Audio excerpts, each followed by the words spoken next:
Number 10. The Perfect World. The Perfect World, also known as Alternate Earth 11638, is home to the Amazing Spider-Man. In this reality, Peter Parker never lost his Uncle Ben, which you would think would make him a better guy. Peter in this reality is rich and popular, having lost no one, and basically lives a happier and less tragic life. However, without this loss, in reality, this version of Peter Parker is basically a huge jerk. The Amazing Spider-Man ends up motivated by his Uncle Ben to use an invention created by Parker's own corporation, which opens portals into alternate worlds, to steal the life energy of other spider folks and use it to bolster his own powers. Rude. Number 9. Worst X-Man ever. In the alternate reality that Bailey Hoskins belongs to, the world has basically become an apocalyptic one for those who oppose the great mutant ruler King Riches. Riches managed to overthrow both Charles Xavier and Magneto and decided which mutants basically get to live. Hint, it's all the people that surrender and submit to him and his influence. Not a fan of this tyrannical future, Bailey Hoskins, known as the worst X-Man ever, in the end fixes this reality by killing Riches with his mutant power, which allows him to basically self-destruct, but only once as he can't regenerate at all. It is then implied that our reality comes into existence due to Hoskins fixing this previous and terrible one, making him actually perhaps the best mutant ever? Number 8. Battle Realm / Battle World. Battle Realm is the alternate Earth of 15513, which houses God Emperor Doom's Battle World. Before Battle World was constructed, many heroes had perished during the collisions of alternate realities known as the Incursion. Dr. Doom acquired power that allowed him to reconstruct a new world patched together with alternate realities known as Battle World, where he was the one ruler, taking the title God Emperor. Doom demanded loyalty of his subjects and was worshipped as a deity, believed to be the one true creator of all things, with many who lived on Battle World believing there was not even anything beyond their own reality, and in some cases their own realm. Eventually a rebellion rose and Mr. Fantastic vs. 616 and his 1610 counterpart, the Maker, ended up exposing God Emperor Doom's true source of power, which was Molecule Man, who in turn gave Reed Richards his power so he could build a new and better world, thereby causing Battle World to collapse in on itself. Number 7. Deadpool kills the Marvelverse. The Deadpool of Earth 12101 doesn't even just settle for killing the Marvelverse. This twisted alternate Deadpool ends up going in the same reality to take out acclaimed literary characters and even multiversal alternates of himself as well, becoming the leader of the evil Deadpool Corps.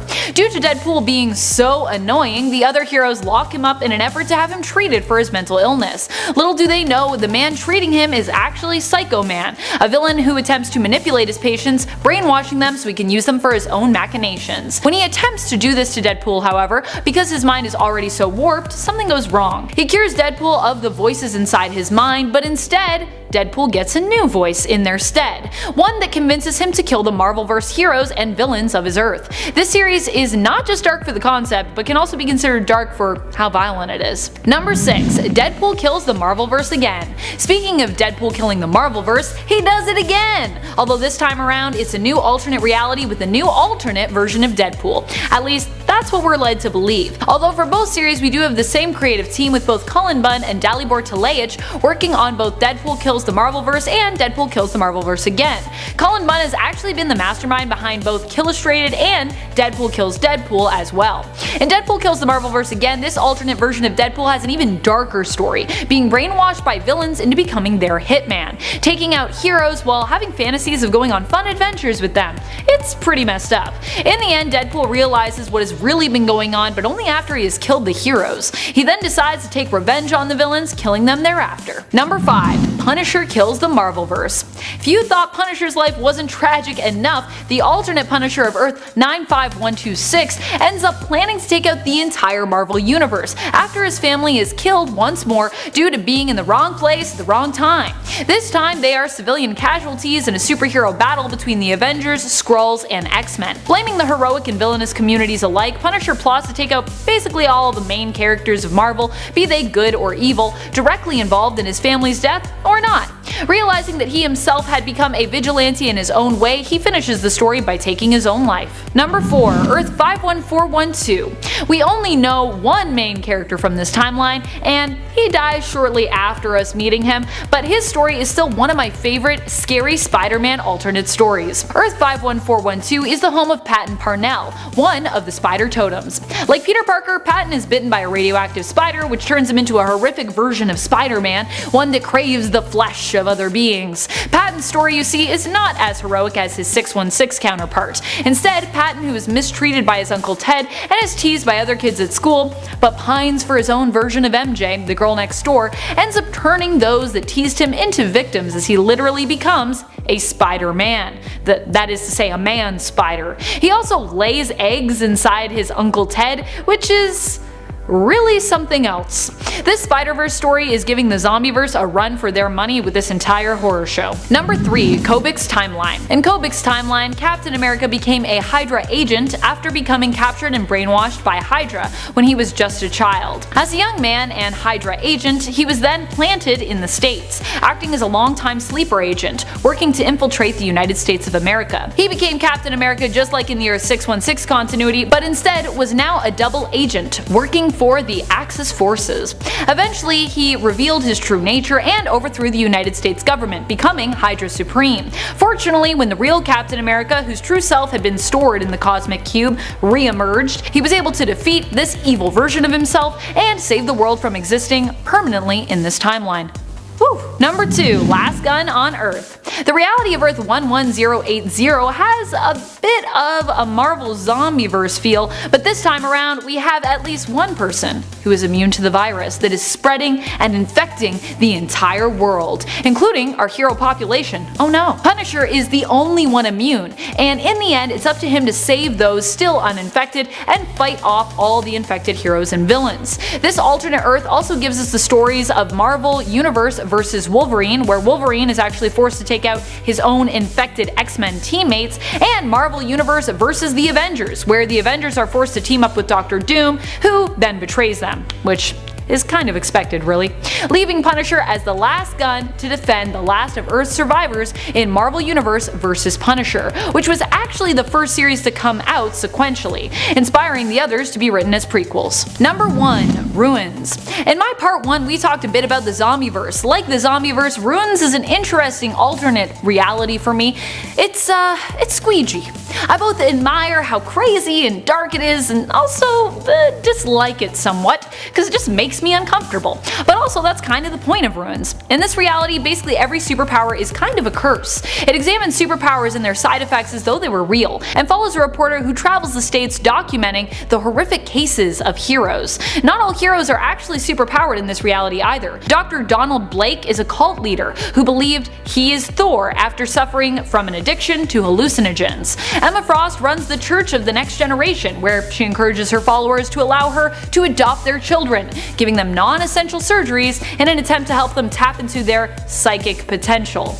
Yikes. Number 10. Venom 2018. Okay, now before there's a lot of angry comments, just let me explain. In this version of Venom, the symbiote still comes from outer space, but the difference with this version is that, it was not brought by Spider-Man after the events of Secret Wars. The symbiote doesn't even bond with Spider-Man first, it just goes directly with Eddie, because of the Life Foundation. Now, I know a lot of people are mixed on this movie. I'm one of them. The movie itself had a lot of problems, but the one thing that the majority of people agreed on was how cool Venom looked in this movie. Finally, he was brought to screen and he looked comic accurate after, because a lot of the complaints with Spider-Man 3. Now, the movie itself could have been better, but, baby steps. Maybe Venom, Let There Be Carnage will be better, and finally we'll actually get to see Venom and Carnage on the big screen at the same time, which is cool. Just hopefully the movie holds up. Number 9. Ultimate Venom. So in the Ultimate Universe, Richard Parker, aka Peter's dad, and Edward Brock, aka Eddie Brock's dad, were the ones to develop the symbiote. But Peter and Eddie are the ones who continue to work on this project once their fathers are no longer around. At one point, Peter gets a drop of the symbiote on himself and dons the black suit Spider-Man. It enhanced his powers, but as Peter found out one time, it was... how do you put this? It's really hard to control, and it made him a bit strange, as he almost killed a robber. Peter doesn't want to continue, but of course, Eddie does. Eddie is upset and decides to continue this work and merges himself with the symbiote, thus creating Ultimate Venom. I think the first time I really got into the Ultimate series was after I played Ultimate Spider-Man the game, which to this day is, oh man, it's either that or Spider-Man 2 the game or the new Spider-Man PS4 as the best Spider-Man game ever. Those three are just so good. But I remember just playing so much Ultimate Spider-Man as a kid. I replayed that game multiple times. Number 8, Deadpool Venom. This is something that is actually really funny. So in Deadpool Secret Wars, Deadpool wears the symbiote. Very briefly though, but he does merge with it, apparently being one of the first people to do so. We all know how crazy and insane Deadpool is, so it should come as no surprise that when the symbiote is part of him, that makes the symbiote want to go, well, a little mad and crazy as well. Even for the brief time it was merged with Deadpool, he made that big of an impact on it. This isn't even the last time Deadpool merged with the symbiote. He also did in Back in Black. After the symbiote left Peter, it merged with Wade Wilson, enhancing his abilities, and even gave him a cool new suit. And we all know Deadpool already has a cool suit, so it's pretty cool. Number 7, Agent Venom. So Agent Venom becomes possible because basically the US government have got their hands on the symbiote, and of course, they want to transform it for themselves to use it as a weapon, which, you know, is always the case. Now, Flash Thompson was in the military, and during a time when he was serving, he lost both of his legs. The military decides to use Flash to become Agent Venom. He bonds with the symbiote and regenerates his legs. So, since the government controls Agent Venom, they want to keep it all, low-key, hush-hush, and they have him acting in the shadows for them. This led to a pretty bad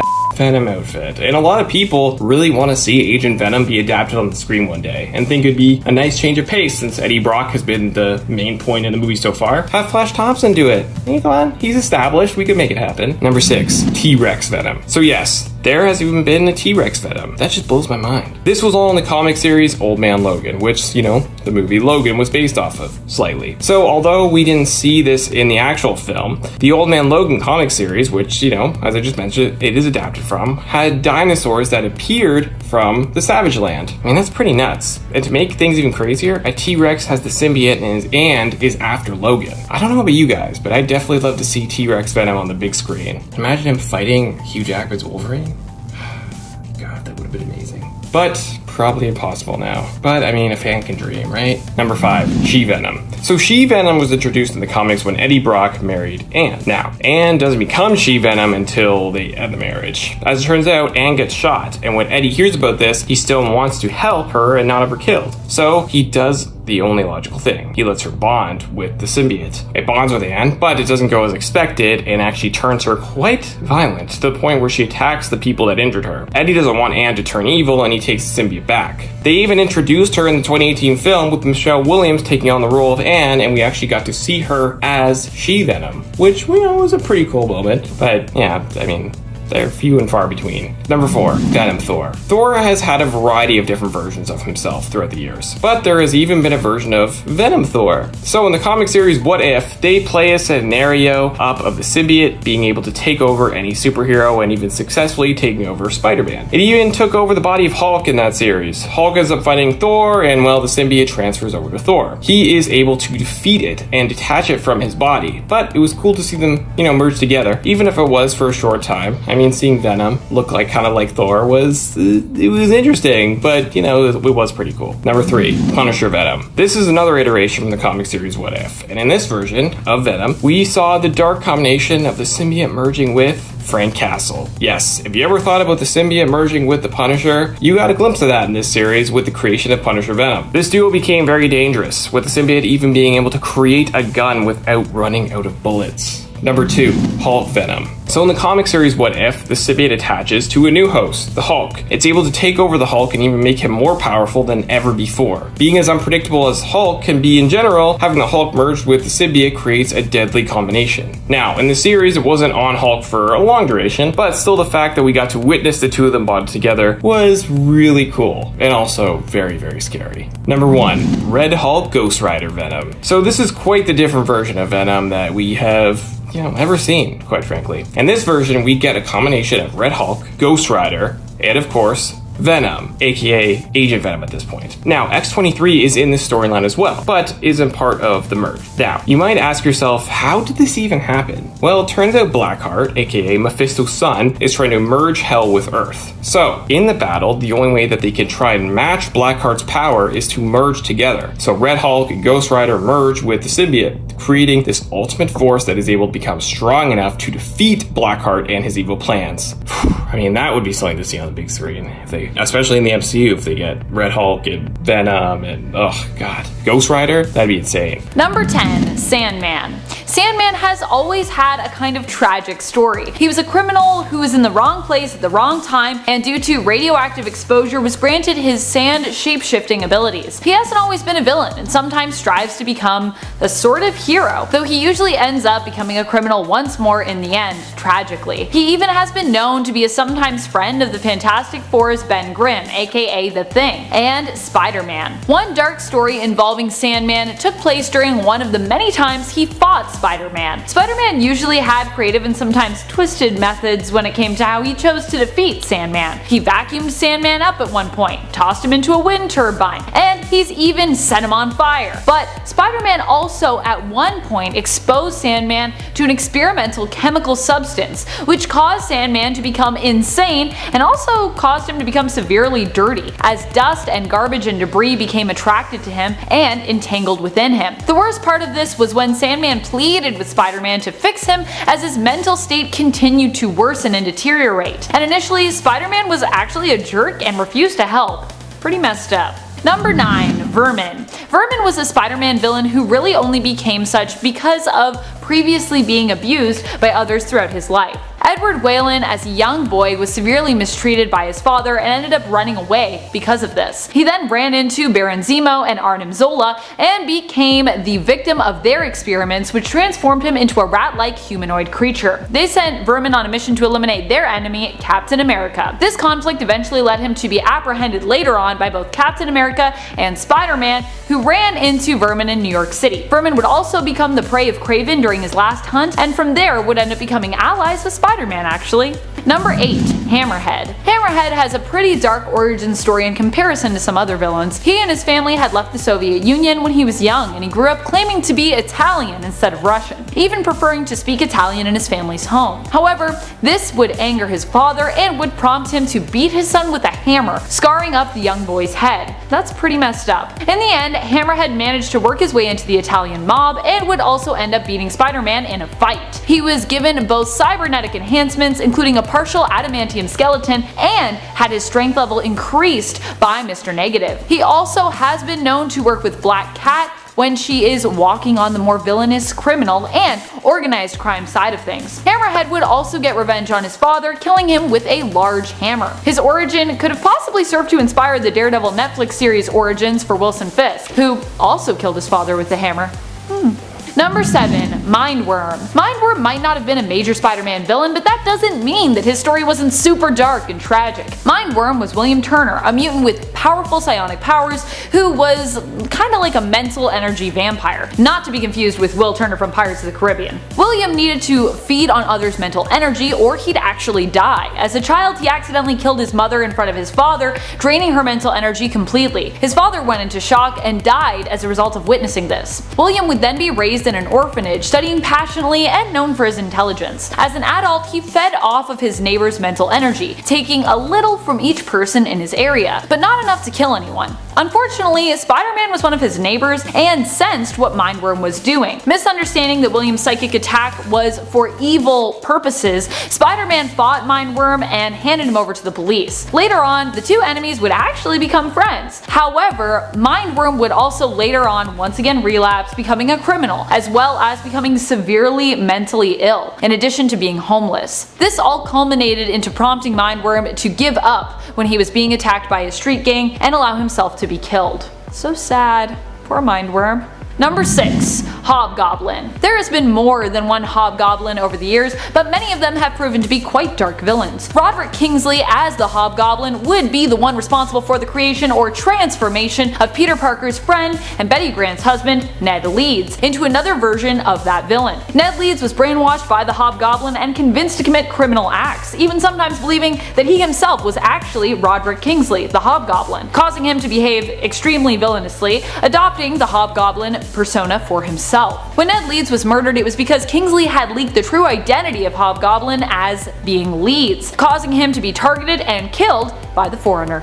Number 5. Morlun. Even when Morlun is not threatening the entire existence of all of the spider totems in massive stories like Spider-Verse or Spider-Geddon, he's still pretty terrifying. Despite looking like a gothic vampire wannabe, Morlun is actually one of the Inheritors, a family of energy vampires who feed off of totems throughout the multiverse. In the story The Other, he also tormented Peter mercilessly, almost killing him at one point, beating him to death, and eating one of his eyeballs. Ew. Number 4. Kingpin. Despite the fact that Kingpin isn't one of the first people you think of when you think of dark and menacing Spider-Man villains, he's been around since the early days of Spider-Man's adventures, appearing in Spider-Man comics in the 1960s alongside many of Spider-Man's other classic villains. Wilson Fisk has always been one of the darkest, most menacing villains because of the amount of power and control that he wields. In the film Into the Spider-Verse, we saw respect paid to this character in terms of how great of a Spider-Man villain he truly is when he became the big bad of the film that Miles and his team of spider folks went up against. He was also the one responsible for killing the Peter Parker from Miles' own reality. And in the comics, he also almost killed Spider-Man's Aunt May after learning of Spider-Man's secret identity and choosing to target those Peter loved during the events of the Back in Black story. Number 3. Lizard. Lizard is one of the darkest villains on Spider-Man's roster because of how tragic his origins are. Kirk Connors basically is a victim in a monster horror story, a sort of werewolf-like scenario, but as a lizard instead of a wolf. Dr. Connors simply sought to explore the science behind possible limb regeneration, and it was his studies and exposure to an experimental serum that caused him to transform into the villain known as the Lizard. He is often presented as a villain who has no choice but to give in to his animal instincts, which is what makes him so villainous, while Connors himself really has no intention to harm others. The monster within him, however, the Lizard, often does. At one point, he transforms back into the villain known as the Lizard during a story called Shed and is tragically consumed by his animal instincts completely, which causes him to eat his own son. It doesn't get much darker than that. Number 2. Scorpion. Originally, Matt Gargan was just a private investigator hired by Jameson to uncover the secret of how exactly Peter Parker was able to get the best pictures of Spider-Man. He was later coerced into participating in an experiment wherein he was combined with the traits of a scorpion. This gave Gargan superpowers but also drove him insane, transforming him into a criminal and a villain. During Dark Reign, Matt Gargan would become Norman Osborn's Spider-Man on his Dark Avengers team, bonding with the Venom symbiote, and becoming one of the most vicious iterations of Venom to date when bonded with it. In fact, anytime Scorpion and the Venom symbiote have merged in the comics, they become a deadly villain, often going on a murderous rampage, shamelessly consuming their victims, and becoming an almost uncontrollable level of deadly. If you thought Eddie Brock's Venom was scary, no. Scorpion as Venom is scary. Number 1. Jackal. Jackal, of course, is one of the darkest Spider-Man supervillains around. He was Gwen Stacy's teacher, Professor Warren, but became obsessed with Gwen and fell in love with her. When Gwen died during the battle between Green Goblin and Spider-Man, the professor blamed Spider-Man and decided he would create a clone of her and Peter Parker, after learning of Spider-Man's true identity. He was the villain behind the events of Clone Saga, creating more than one clone of Peter and Gwen Stacy. And if you thought the Scorpion was scary, Jackal was also a villain who teamed up with Scorpion and even sent him to kill Spider-Man at one point. He also kidnapped and threatened the life of people Parker cared for, such as his good friend, Ned Leeds. Number 10. The Captain. From Earth 616, we made a not-so-bright man with a fairly dark past, and when I say not bright, I truly mean it because this guy thinks if you hit a leprechaun in the head, it will turn into gold coins. Now, although we don't know his real name, we know that growing up his mother was an alcoholic, and that is what led him down the path of bar hopping and bar fights. One night while on a long bender, two aliens cross paths with him, and for some reason they think he is worthy of some insane power, and bestow upon him the Messianic Sita Complex, which is the heart star of the space between galaxies. galaxies. With his newfound powers and goal of turning Brooklyn into a better place, he is recruited by the Next Wave, the anti-terrorist superhero team. He apparently chose the name The Captain because all the other good names are taken, which is very fitting for his character. Sometime later, the Captain leaves Next Wave to live a quieter life, as it turns out he wasn't a huge fan of being a superhero, but when Nova crashes into Earth, he takes the mantle of the Captain once again to defeat the Mole Monster. Thanks to the Heart Star he obtained from those aliens, the Captain is seen with what is described as a generic set of special superhero abilities such as super strength, speed, stamina, durability, and flight. Now, since he doesn't possess many powers you normally associate with Captain Marvel, I put him at the bottom of the list, but don't worry, we have got some great characters coming up. Check out the Captain for yourself in his first appearance in 2006's Next Wave #1. Number 9. Anna Marie. Anna Marie from Earth 9289 is a bit of an interesting character, and honestly I love it. When Rogue touched Miss Marvel to absorb her powers, Carol Danvers got in the way by grabbing onto her arm. Carol's Kree DNA ended up glitching Rogue's powers, and thanks to the prolonged contact, they both absorbed the memories, personality, and abilities of the other. With all the powers of Carol Danvers such as super strength, flight, energy manipulation, and so much more, this made for one frightening mutant Kree hybrid. After getting a serious power boost during their fight in space with Brood, Anna becomes the hero known as Binary in this world. This Rogue and Carol Danvers combination were briefly visited by Carol's counterpart from the Prime Marvel universe using the power of the Reality Stone, since the gem linked her to the wielders of the gem in other realities, with the wielder being Anna Marie in this case for this universe. So check out this hybrid mutant Kree for yourself in her first appearance in 2018's Infinity Countdown Captain Marvel #1. Number 8. Marvin Elwood. Hailing from the Marvel Mangaverse, we have Marvin Elwood, the son of Captain Marvel and Miss Marvel from Earth 2301. On his 13th birthday, Marvin was finally old enough to inherit his father's negabands. However, that was no easy task because they were actually hidden in a volcano of all places, and when he finally got them, this completed his transformation into the newest Captain Marvel. When wearing the negabands, Martin is given super strength and speed, interstellar flight, invulnerability, and so much more. Carrying on from where his father left off, Marvin's first mission was to take down Galactus, and with the help of the Fantastic Four and the Inhumans, who he meets on the way, Marvin is able to take down all the villains that stand in his way, and he eventually succeeds in destroying Galactus' core and saves his world from destruction. However, sometime later, it's not really stated how long it's been, the Hand ends up resurfacing in his world and starts taking out the heroes of Earth 2301, and Marvin is unfortunately one of them. Making his first appearance in 2002's Marvel Mangaverse #1, check out his story for yourself and let me know what you think of it in the comments below. Number 7. Number 96. Before the Skrulls sent their other, more well-known spies, they created 97 Marvel sleeper agents, all considered to be failures except for, of course, number 97. Like the other 95 before her, number 96 was considered defective due to her several behavioral and genetic defects that had been accidentally given to her.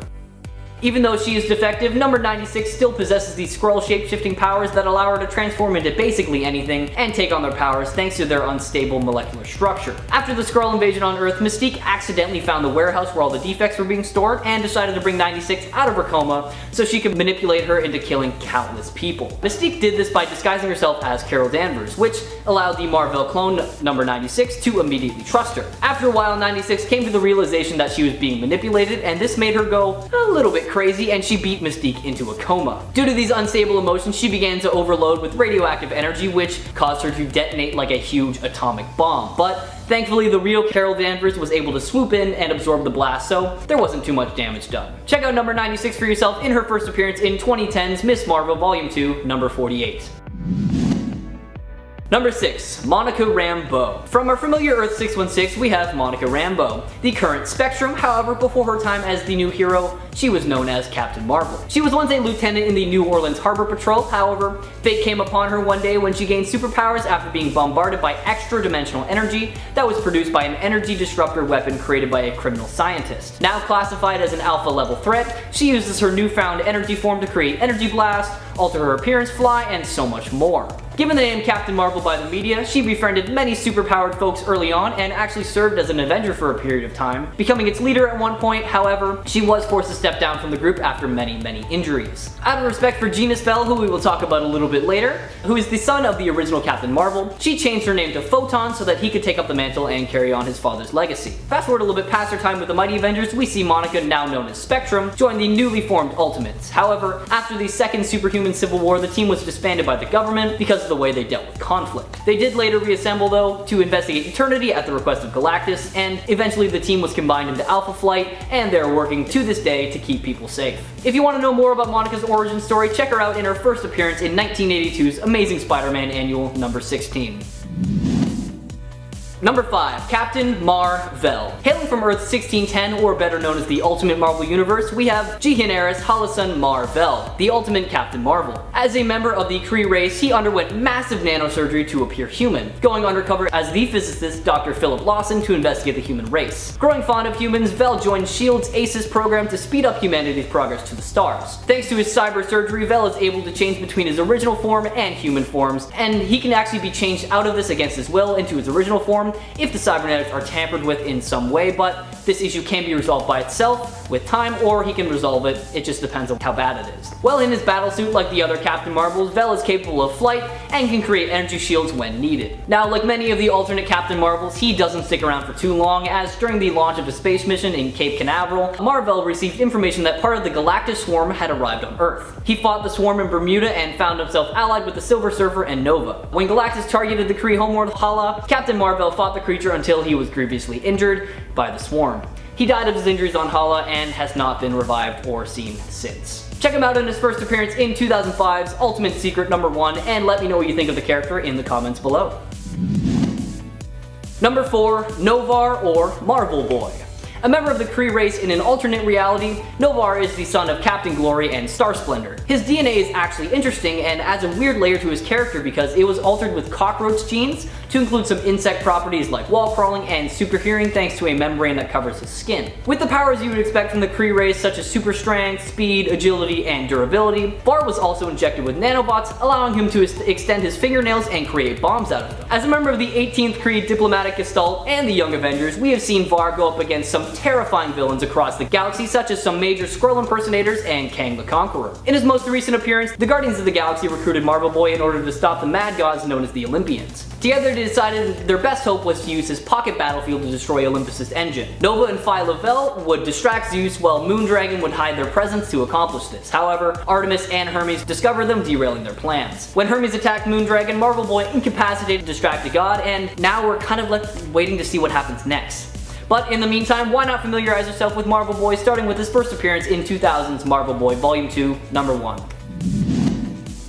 Number 3. Carol Danvers. Now hopefully we all know who this version of Captain Marvel is, as she has been around for a while now and has played a big role in a decent amount of storylines for Marvel. Born to Marie and Joe Danvers, Carol is a half Kree, half human, all-powerful woman who you do not want to mess with. As Captain Marvel, she possesses an incredible amount of powers, including but not limited to flight, super strength, energy manipulation, and even has some regenerative powers. Before becoming Captain Marvel, she was a part of the Air Force and intended to become a pilot. However, after she obtained her powers from Mar-Vell, after the Psyche Magnetron fuses her DNA to his, awakening her latent Kree powers, she pretty much becomes a hero full-time, and well, the rest is history. As a member of the Avengers, Guardians of the Galaxy, Alpha Flight, and more, this Captain Marvel is a serious badass, and I would not recommend getting on her bad side. Now, I'm sure we all know where to find Carol Danvers, but just in case, check her out in her first appearance in 1968 Marvel Superheroes number 13, or if you'd rather see her on the big screen, check out Brie Larson in her portrayal of the character in the Captain Marvel movie, another one that I haven't seen yet.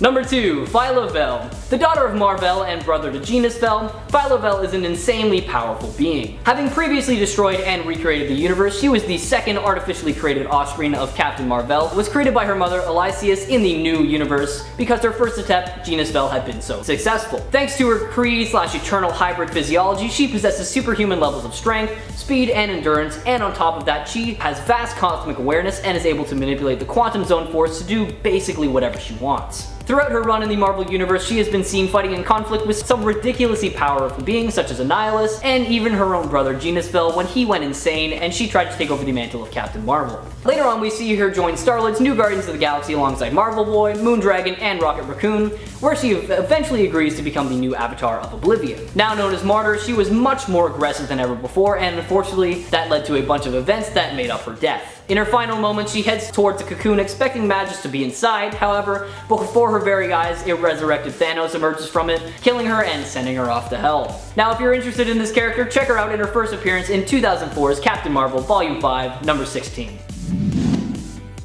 And finally, number 1, we have Genus Vel. After falling out with Captain America, Rick Jones found himself mentally drawn to a pair of extraterrestrial golden bracelets known as the Negabands. With those bands, his atoms joined together with that of the original Captain Marvel, and they lived together in a shared existence. Captain Marvel unfortunately perished from incurable systematic cancer, and as Rick slowly began to move on with his life, eventually getting married, Marvel's love, Elysius, felt more alone than ever. Using titanium science, Elysius sampled some of Marvel's genetic structure to conceive a child, Genus. To protect him from Captain Marvel's enemies, Genus was artificially aged to maturity and taken to an isolated world where he could be safe from any harm. Now, upon discovering his true lineage, Genus donned the Negabands worn by his father and was determined to carry on his father's heroic traditions. With all the powers of his father before him, coupled with his vast cosmic awareness and ability to interact with his alternate selves, Genus is arguably the most powerful Captain Marvel to date. During his time with the Thunderbolts, Genus's powers seemed to rage out of control to the point where his Negabands were actually absorbed into his body, and he was continuously drawing more and more energy into himself, and he got to the point where he was so powerful that Zamo used the Moonstones to kill Genus by sending his body parts into separate parts of the Dark Force dimension so that they could never be rejoined. Now, obviously I did have to skip over a lot of cool stuff when it came to this character, so why not check him out for yourself in his first appearance in 1993's Silver Surfer Annual number 6. Number 10, 1602. The Matthew Murdock belonging to Neil Gaiman's 1602 alternate Earth of 311 is known as the Bard. He pretends to be a helpless blind singer when really he is a dangerous adventurer who takes on jobs in exchange for large sums of gold. This version of Matthew is from Ireland and got his powers as a young boy when he ventured into a dark cave and discovered a glowing green substance which he tasted to try to figure out what it was. Cause that's what you do when you notice weird glowing substances. The substance gave him a fever and robbed him of his sight, but granted him other enhanced superhuman senses. At one point he threatens to kill King James if he ever attempts to attack Spymaster Sir Nicholas Fury again. Number 9, Old Man Daredevil. In the Marvel 1602 comic, one of the alternate realities that we also get to see into is the one that Captain America came from when he was sent back in time to 1599 Earth 490. It was his being sent back that created Earth 311, the alternate reality that the 1602 comics belong to. On Earth 490, Captain America stood up against the older dictator and president of the United States, Purple Man, who at the time was not just the president but also considered president for life. Other heroes tried to do so as well, but many of them were hunted down and captured, including an elderly Spider-Man and an elderly Daredevil. Both were presumed killed by President Kilgrave, while Captain America was sent back in time because Purple Man didn't even want a trace left of Cap. He wanted to avoid Captain America being made into a martyr, and to have him completely forgotten instead. Number 8, Dare the Terminator. Slade Murdoch is from the Amalgam Universe. She is the combination of Matt Murdock, Daredevil from Marvel, and Slade Wilson, Deathstroke from DC. She was a lawyer who struck out as a vigilante when she felt the system failed to uphold justice. Both her father and her mentor Winterstick took part in her training, and she took up the mantle Dare. Later, she was captured by the crime lord and New Gotham mayor, The Big Question, who experimented on her. It was during this time that she was blinded but gained superhuman senses. The Big Question called her a Daredevil and gave her little devil-like horn implants to help her appearance match that nickname. Number 7, MCU Daredevil. The whole feel of the Netflix shows when it came to their depiction of heroes was way darker. In the Daredevil Netflix series, the show really tends to focus on the angle of Daredevil just being a normal dude. He's trained hard almost his entire life and he's a brilliant lawyer, but Matt Murdock is just a human trying to do his best to defend his own borough of New York. The only superhuman thing about him is his senses and how well he is able to see in his own way around him, despite being completely blind. In fact, his blindness is one of his strengths in the series, that and his insane willpower, which is shown through how many times Daredevil gets beaten down but always manages to get back up. Charlie Cox plays the role of Daredevil and Matt Murdock brilliantly in this darker, more gritty live-action reality.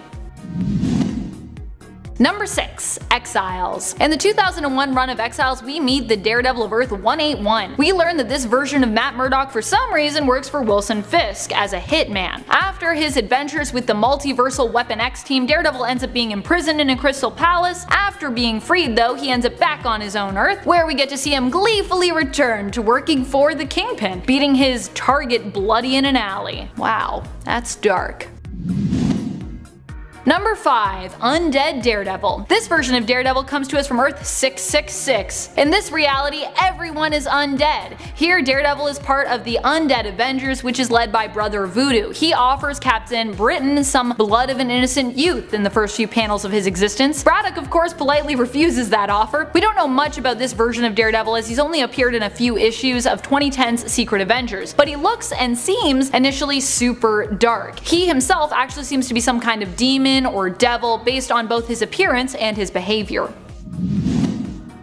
Number 4. Daredevil 2099. There are actually two different versions of Daredevil 2099, one which shows up in 2099 AD Genesis. He is Eric Nelson and is believed to be related to Matthew's partner Foggy Nelson, but the other is related to someone far more sinister. In the Marvel Knights line Daredevil 2099 comic, Daredevil is actually Samuel Fisk, the grandson of Wilson Fisk, who wrestles with atoning with his family's criminal past while also being faced with inheriting that legacy as Kingpin. He uses the Daredevil persona to assuage his guilt over the source of the power that he wields as Kingpin. In this reality, Matt Murdock was also killed years ago by his nemesis Kingpin, aka Wilson Fisk. Number 3. Kingpin. In the reality of Earth 65, which is also home to Spider-Gwen, aka Ghost Spider, Matt Murdock, instead of becoming Daredevil, ends up as Wilson Fisk's right-hand man and eventually takes over his role as Kingpin when his boss gets arrested. In this reality, Stick is killed by the Hand and they end up taking in a young Matt Murdock to train in their ways, turning him into a deadly assassin. He still gets a law degree when he returns to the States, but instead of taking up arms against the criminal underworld, he ends up joining it, working for Fisk, climbing the ranks until he becomes his Kingpin's chief advisor. Matt Murdock in this reality is an enemy to Felicia Hardy and Ghost Spider.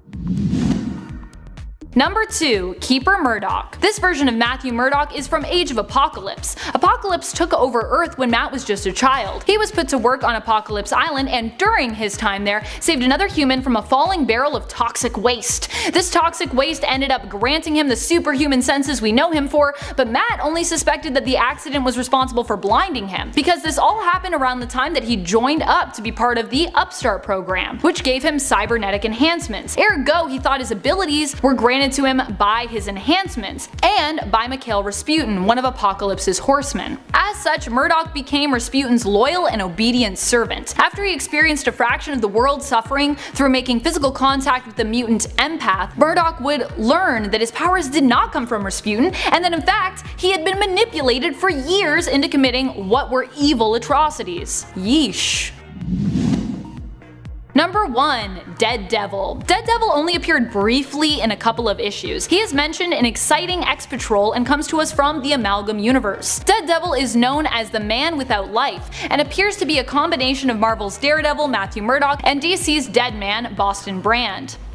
Both their names are good old comic book alliteration. We don't know much about Daredevil, but can safely assume he'd have the combined powers of both characters. He is also known as the Man Without Life. Thank you so much for watching, Nerd Squad. Who is your favorite Daredevil alternate? Which alternate do you think is the darkest? Number 10. Chief Magnus. In the Noiroverse, the reality of Earth 90214, Eric Magnus is one of the worst kind of villains, and he doesn't even have any powers here. Much like how Spider-Man has a noir version of that comic, so does the X-Men. In the comic series X-Men Noir, we meet Chief of the NYPD Detectives, Eric Magnus, a crooked cop who aims to protect his family through using his power to control the criminal world, creating his own underworld society known as the Brotherhood. He attempts to encourage Charles Xavier to partner with him. Xavier runs a school for wayward youth, and Magnus would see them given a place in the criminal world via the Brotherhood. When Charles refuses, Magnus has one of his students killed.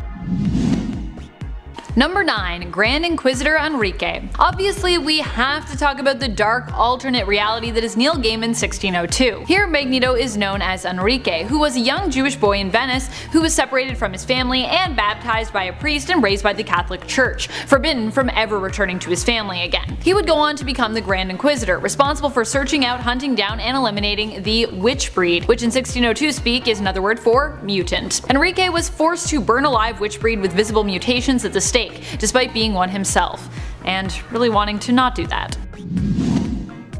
Number 8. Earth X. On the alternate reality of Earth 9997, which comes to us from the Earth X series, Magneto ends up as Toad's slave after being originally proclaimed a hero. In this reality, Magneto defeats all the Sentinels and rules in the newly formed Sentinel City thereafter. He invites Toad to join him, but Toad secretly resents Magneto for all the years of mistreatment he has suffered while under his leadership. When the vibranium levels in the Earth change, however, Magneto finds his powers have altered. In fact, Toad seems to have inherited his powerful magnetic abilities somehow due to this change, and Magneto is left depowered. Toad then enslaves Magneto for a time, and Magneto is forced to become Toad's jester. Both funny and dark. It's funny dark. Dark humor. Number 7. The Chaos Engine Trilogy. The Chaos Engine Trilogy is an X-Men novel that is a collection of 3 stories which explore alternate realities where 3 iconic Marvel villains use the Cosmic Cube in order to manipulate the world, finalizing their plans for world domination and shaping the world in their own image. Magneto himself is one of those iconic villains and is featured in the second book. The X-Men must fight to stop Magneto from enacting a plan which would result in worldwide mass murder, allowing Magneto to finally assert his dominance over the humans who have long toiled to oppress mutant kind. Of course, this is the sort of thing Magneto is usually plotting as a villain, but this time around he has the power of the Cosmic Cube to back him up, making this version of him even more frightening. Number 6. Age of Apocalypse. While the alternate version of Magneto in AOA got a few nice moments in this reality, he also had some pretty dark ones. In AOA, Magneto leads the X-Men, as Charles Xavier is killed when he sacrifices himself to protect Eric. Magneto and his X-Men are forced to face Apocalypse, who rules as a powerful tyrant, eliminating the weak and experimenting on others to create the strongest version of mutant. Magneto loses both of his children, Scarlet Witch and Quicksilver, in battle in this reality, and also ends up locking himself up in prison after Apocalypse is defeated due to it being revealed that he withheld information from the rest of the X-Men and the new mutant branch of government. However, this is also the reality where he finds love with fellow mutant Rogue. The two of them even have a child together. In the end, however, both he and Rogue are brutally murdered by the AOA version of Logan, Weapon X, who later betrays the X-Men by becoming the new Apocalypse. Number 5. Big Town. During a Fantastic Four What If miniseries entitled Big Town, Magneto appears as one of the villains teamed up to take down enemy Reed Richards. The crazy thing about this story and this alternate Magneto of Earth 110 is that he doesn't attempt to take out Mr. Fantastic alone. He is joined by Hulk, Namor, Doctor Doom, Ultron, of course his own Brotherhood of Mutants, which this time around includes Storm and Wolverine, surprisingly, and Red Skull. Yep, Magneto has been established as a Holocaust survivor, which granted could not be true in this alternate reality, we don't fully know, but we can likely assume that he is, as it's not singled out as being a difference. Alternate reality stories tend to enjoy flaunting any differences, as that's, kind of what they're all about. So yeah, Magneto, a Jewish World War II survivor, a Holocaust survivor, and Red Skull, an established German World War II soldier, team up to take out Reed Richards in this story, which is admittedly pretty dark, because that's not a thing you'd think Magneto would do normally. Number 4. X-Sentinels. One of the stories in X-Men Millennial Visions tells us of how over time, as the X-Men and other mutants like Magneto aged, they slowly transitioned to become cyborgs, until they were just full-on robots, with their consciousness just downloaded into their cyber bodies. As time went on, their mental faculties began to break down due to the overload of information over time, basically causing their brains to kind of short circuit. All they could remember clearly was their mission to protect mutant kind. Clinging on to this last principle, the cyborg mutants become X-Sentinels, who instead of hunting down mutants, would hunt down and exterminate humans. So in a way, they became their own worst enemy. Number 3. X-Men films. What we know of Eric's past in the X-Men films is enough to convince you just how dark of a character and story he saw there. Eric was Jewish and living in Germany with his family during World War II. As a young boy, his powers started to manifest, but not strong or soon enough to save his family from being put into concentration camps. He was studied by a doctor who was allied with the Germans, a man we'd come to know as the famous Sebastian Shaw. And when Eric could not perform one of the tests that Shaw gave him, Shaw murdered his mother in front of him, hoping that the rage would help to unlock the full potential of Eric's powers. This is also the reality where much later on Eric would settle down and start a family. Eric was married and he and his wife had a daughter together, following his adventures in the film Days of Future Past. Unfortunately, after coworkers discovered that Eric is actually Magneto, witnessing his powers, he ends up being apprehended by the Polish authorities, who accidentally kill his family when his daughter's mutant powers begin to manifest. Yikes. Poor Magneto. Number 2. Days of Future Past, but the comic book version. Magneto from the alternate reality of Earth 811 has a pretty bleak life after the Sentinels take over the country. At first free from the mutant concentration camps, Magneto is aiming to find his daughter Scarlet Witch, who has gone missing. When Wolverine, Jubilee, and Magneto do find her, they discover she's being held prisoner and used as a weapon by the Hellfire Club. They free her, but she ends up dying anyways, and during the fight, the bones in Magneto's legs are completely shattered, leaving him unable to walk. When finally captured by the Sentinels and placed in a mutant concentration camp, which you think would be hard enough for the poor man, he ends up sacrificing his life to help the X-Men and Franklin Richards escape so they can hopefully follow through with their plan to alter reality and avoid this whole apocalyptic fate. Number 1. Ultimate Magneto. Magneto in the Ultimate Universe of Earth 1610 is the most extreme and the most dark, like many other Ultimate versions. This is the reality where both Magneto and Xavier, when they first meet, decide that mutant kind is meant to replace humankind and form the Brotherhood. Here, a young Eric also kills his father when his powers first manifest, though in his defense, his father was trying to shoot him dead at the time. Eric instinctively causes the bullet to turn back around on his father, fatally wounding him with the reversed gunshot. This is also the reality where when some refused to join Magneto in his cause, he simply responded by killing them. During Ultimatum, his severe stance on how to best deal with the oppression of mutant kind caused him to kill millions of people, including his former friend Xavier. He snapped Xavier's neck and also killed other famous X-Men including Beast and Nightcrawler. Thank you so much for watching, Nerd Squad.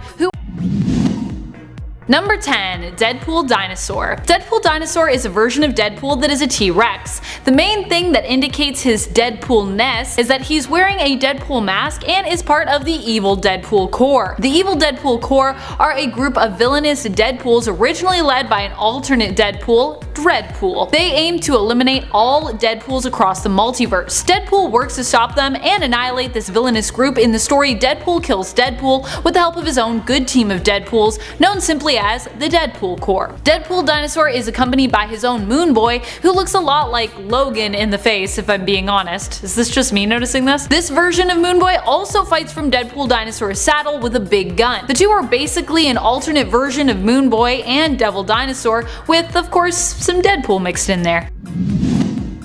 Number 9. Deadpool. This version of Deadpool is basically a combination of former evil AIM leader MODOK and Deadpool himself. One can assume he has the brilliant mind of MODOK but also has the brilliant fighting skills of Deadpool, even with his tiny, disproportionate arms. Not only does Deadpool seem to fight with swords, but he also has 2 turret firearms on his head. While MODOK stands for mental organism designed only for killing, Deadpool supposedly stands for destructive engine of assassination, despite panpygoptosis, obsessed with opponent liquidation.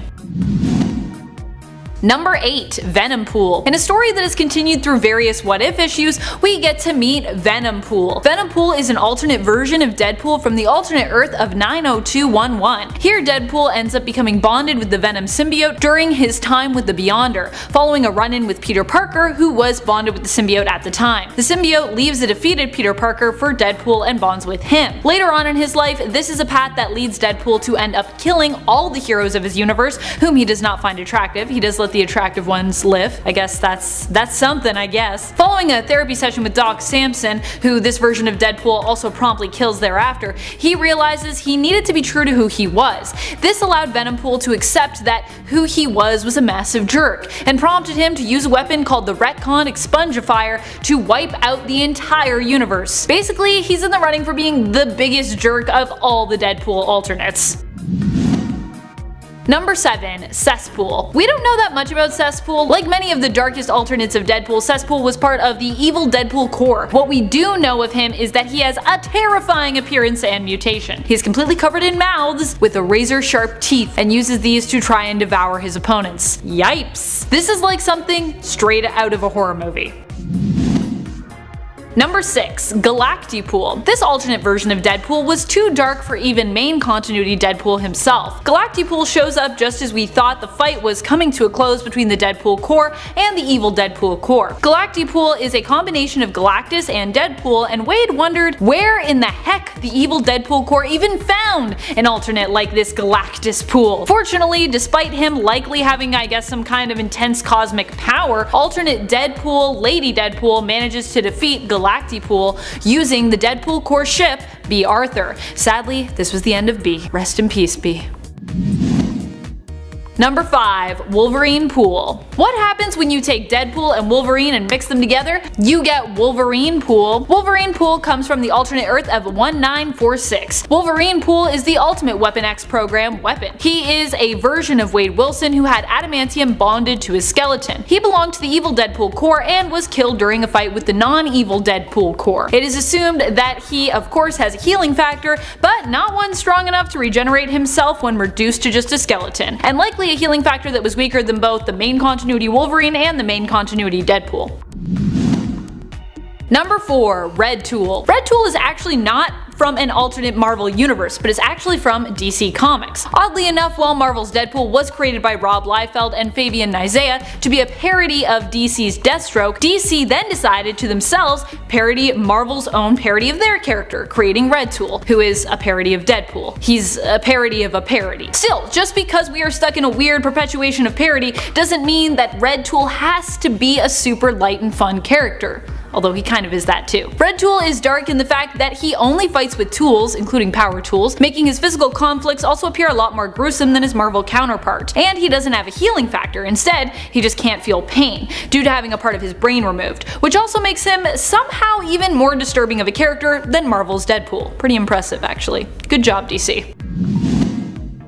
Number 3. Headpool. Headpool is the version of Deadpool from the Marvel Zombieverse of Earth 2149. He is aptly named Headpool because in the end, that is all that's left of him. A head. But a head who is still very much alive, that is, and would still very much like to eat you. This version of Deadpool was also not confined to just existing in the alternate Earth of Earth 2149. He ended up making his way to Earth 616 while he still had most of his full body actually. He ended up making his way to Earth 616 while he still had mostly his full body actually. He was thought to have been completely decimated during a fight there, but it turns out he survived, but simply had lost the rest of his body and was now just a head. Number 2. Dreadpool. One of the darkest alternates around, Dreadpool is the version of Deadpool who appeared in Deadpool Kills the Marvel Universe. He is from the alternate Earth of 12101, where he was driven even more insane than he already is. A therapist known as Dr. Benjamin Brighton attempted to brainwash Deadpool so he might use him for his own means. However, this failed, and instead ridded Deadpool of his standard inner voices, replacing them with a single voice. This voice in his head seemed fully aware that nothing in the Marvel Universe was actually real, and encouraged Deadpool to free everyone from this fictional prison or fictional reality by killing them all off, which Deadpool then proceeded to do. Basically, Dreadpool is from Deadpool's darkest timeline.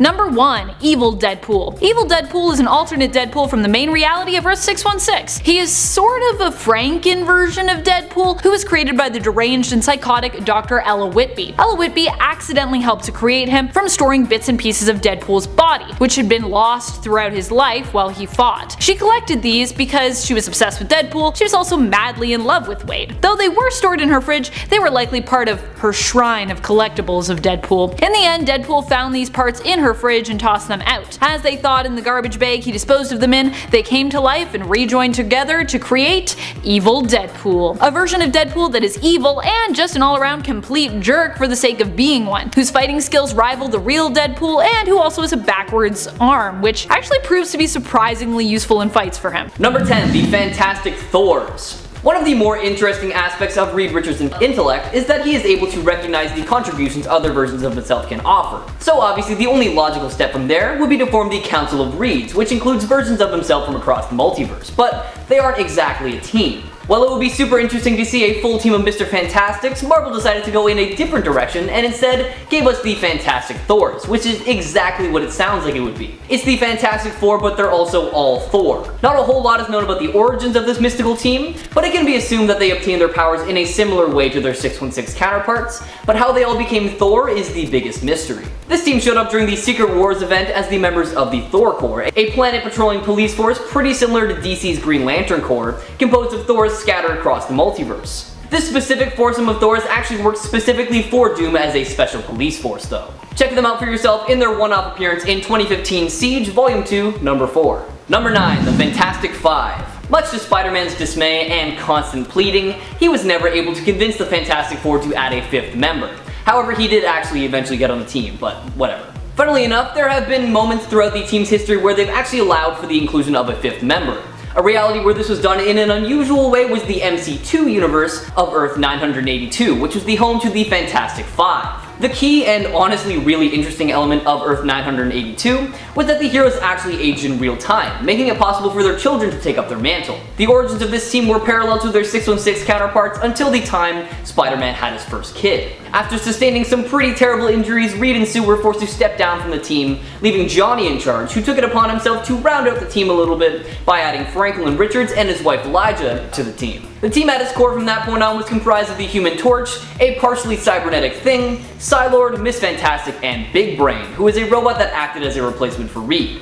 Eventually, the Fantastic Five did grow beyond 5 members to include Johnny and Elijah's son Taurus, a revived Sue Storm, and Christophe Bernard, the adopted son of Dr. Doom. Check out this team for yourself in 1998's What If, Volume 2, Number 105. Number 8, the Fearsome Four. The Fantastic Four assembled to become a superhero team in the Marvel Universe due to their unique circumstances. And then on the other hand, there is the Fearsome Four, a team vastly different from the Fantastic Four that formed more so out of necessity than anything. The Fearsome Four came into being as a result of the Fear Itself crossover event. They found out that they had to work together to keep Psycho Man from gaining control over Man-Thing, who was undergoing a severe case of fear overload at the time. Now you're probably thinking that's a pretty normal reason for the team to form, and you're absolutely right. The unusual thing about them is the people who formed the team. The leader of the team is none other than, say it with me now, Howard the Duck, and is assisted by She-Hulk, Nighthawk, and of course, Frankenstein's monster. Facing various alternate universes heroes and the Psycho Man brought to Earth by the Man-Thing's connection to the nexus of all realities. The four were eventually able to confront their own fears and calm the Man-Thing, bringing an end to his rampage and saving the world before deciding to go their separate ways. Give their story a read for yourself, starting with 2011's Fear Itself, Fearsome Four, Number 1. Number 7, the Fin Fang Four.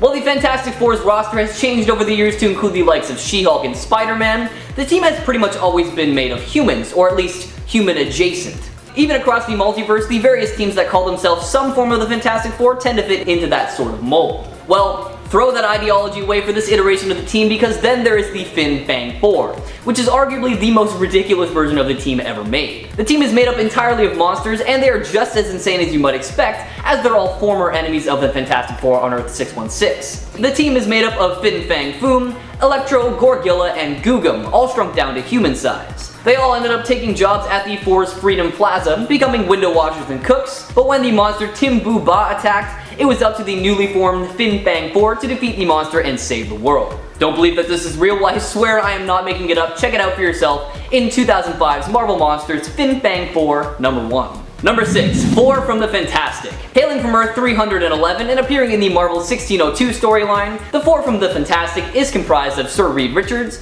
Susan Storm, Jonathan Storm, and Benjamin Grimm, the crew of the ship The Fantastic that gained their powers after they were exposed to a wave of energy in the Sargasso Sea. You probably already assumed, but just in case you were curious, the powers they gain are fundamentally the same as their 616 counterparts. However, Susan is initially unable to remain visible and spends a majority of her time invisible. After traveling the world, the team found themselves trapped in Latveria under Count Otto von Doom's castle, and they were not freed until the other heroes of this reality rescued them. The Four returned to London and supposedly retired from heroing. Then several months later though, Doom kidnapped William Shakespeare to have him chronicle his journeys to the end of the earth, with the Four who are frightful, and the Four from the Fantastic, including a pregnant Susan, go after them. The Four from the Fantastic manage to escape with William Shakespeare, but everyone else falls with Ben Salem to the bottom of the ocean and unfortunately presumably dies. Returning to London once again, Grimm decides to take up acting, Reed and Susan live together, and John spends a majority of his remaining time drinking away his sorrows in pubs. Check out this iteration of the Fantastic Four for yourself, starting with 2004's Marvel 1602, number 7. Number 5, the Fantastic Four, Earth 2149. Honestly, not a whole lot is known about these Skrull Fantastic Four before the zombie plague hit on Earth 2149, but it's assumed that they were created after the Skrulls were unable to recreate Super Skrull.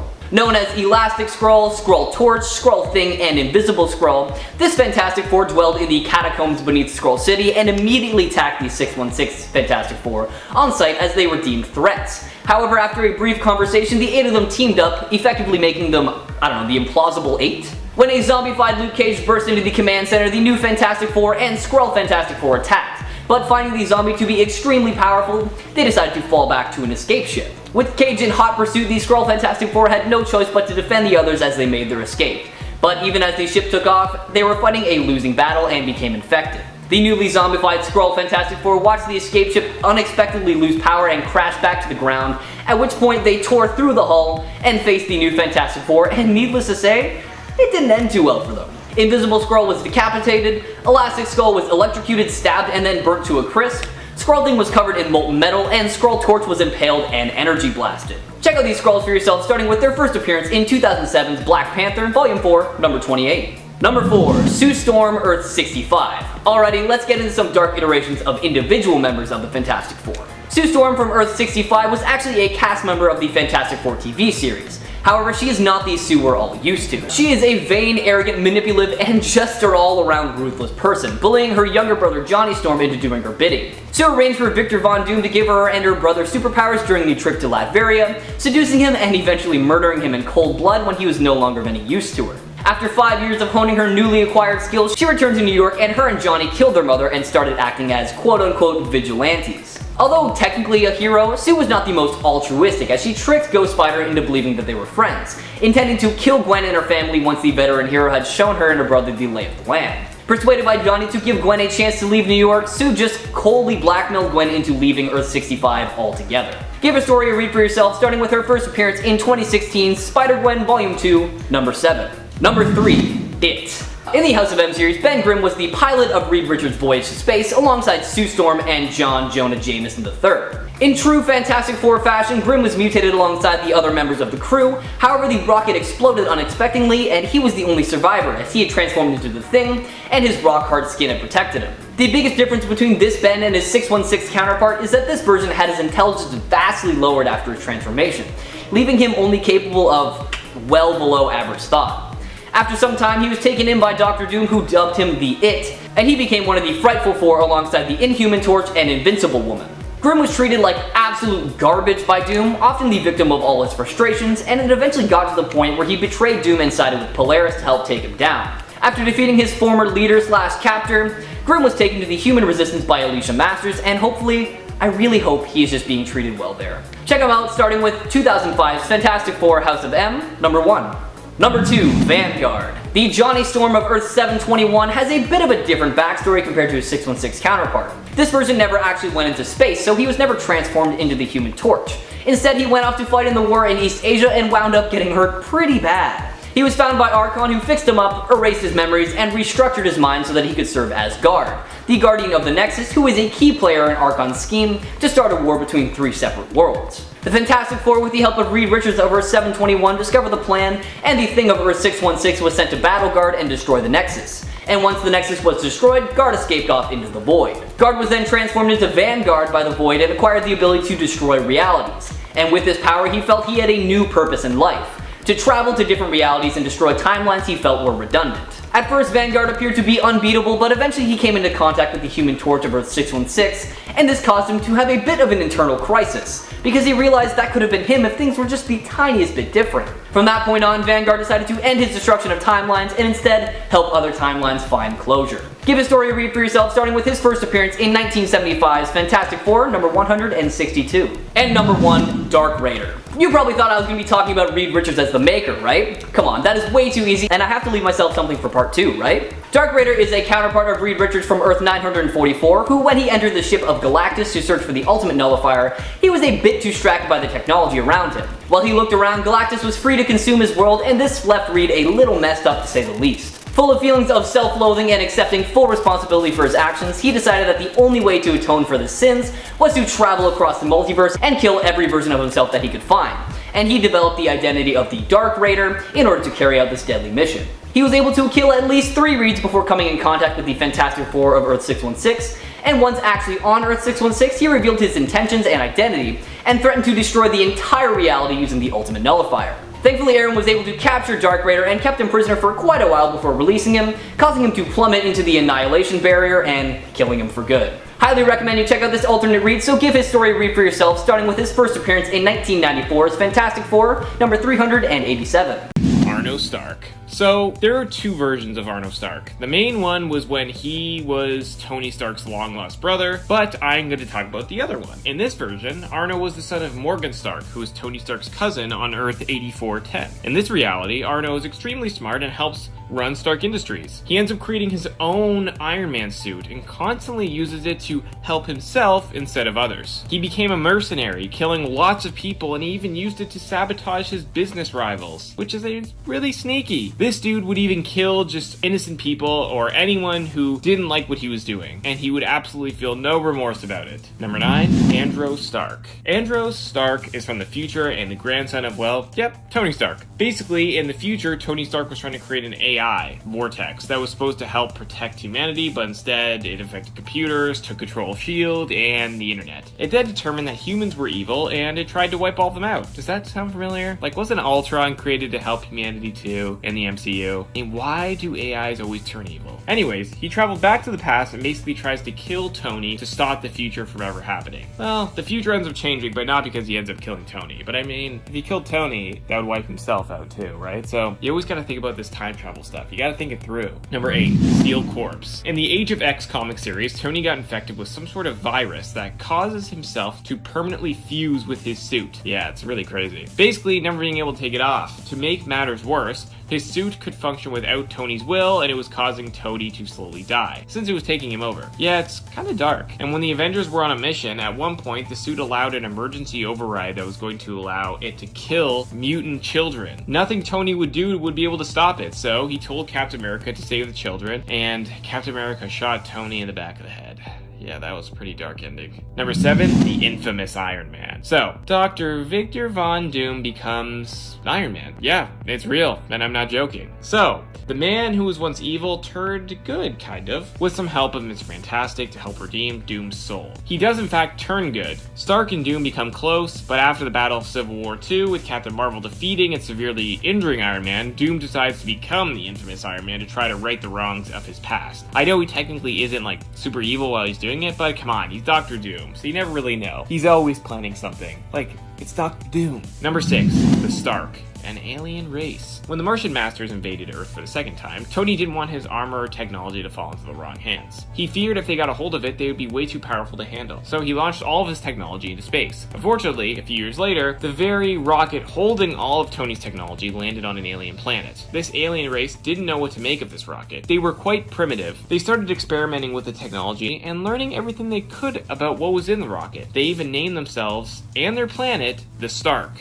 I mean, that's dedication. With this new technology and armor, they were able to harness and they were able to conquer other worlds. Number 5, Tony Stark from Earth 2122. Now, there isn't a whole lot known about this version of Iron Man, but from what we do know, he's pretty dark compared to the original. For instance, he kills innocent people. Yeah, okay, that is something the original Tony would not do. Yeah, he has killed people, but not innocent people. I mean, at least not intentionally. In this world, the British won the American Revolution and control North America. And in this world, Tony is a part of the group called the Sons of Liberty. Number 4, Zombie Iron Man. So in the comic series Marvel Zombies, Iron Man is, well, the zombie. He attacks Silver Surfer at one point, but then is sliced in half by one of Silver Surfer's energy blasts. Since he is a zombie, he's not dead. He ends up eating some of the Silver Surfer's body and gains some of his abilities. With just gaining these new powers, and with the arrival of Galactus, Iron Man and some others fly up and eat Galactus. Yep, they straight up eat him. They gain his powers and form a group, the Galacti. Number 3, Iron Patriot, the comic version. So, in the comics, the government wants Norman Osborn to basically recreate the Avengers team. Yeah, you heard that right.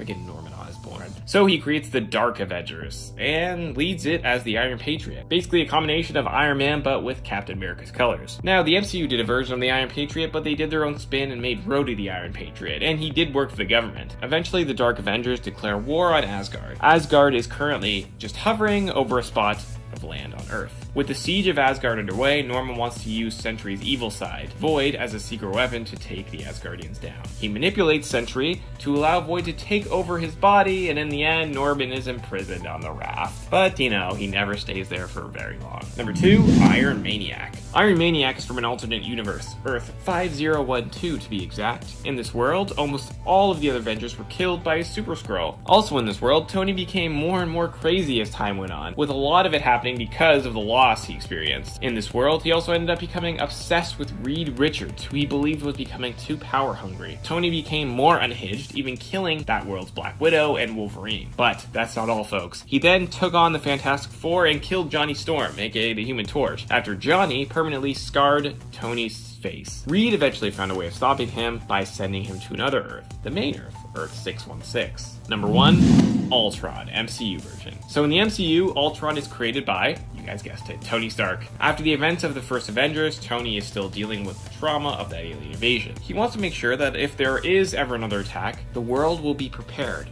So, Tony starts the Ultron program, using the Mind Stone from Loki's scepter. At first, they just look like variations of armor that Tony has worn in the past, but controlled with his AI, basically to protect Earth against any threats to it. But Ultron deems the human race as the greatest threat against Earth, so instead of protecting the humans, he's going to wipe them out.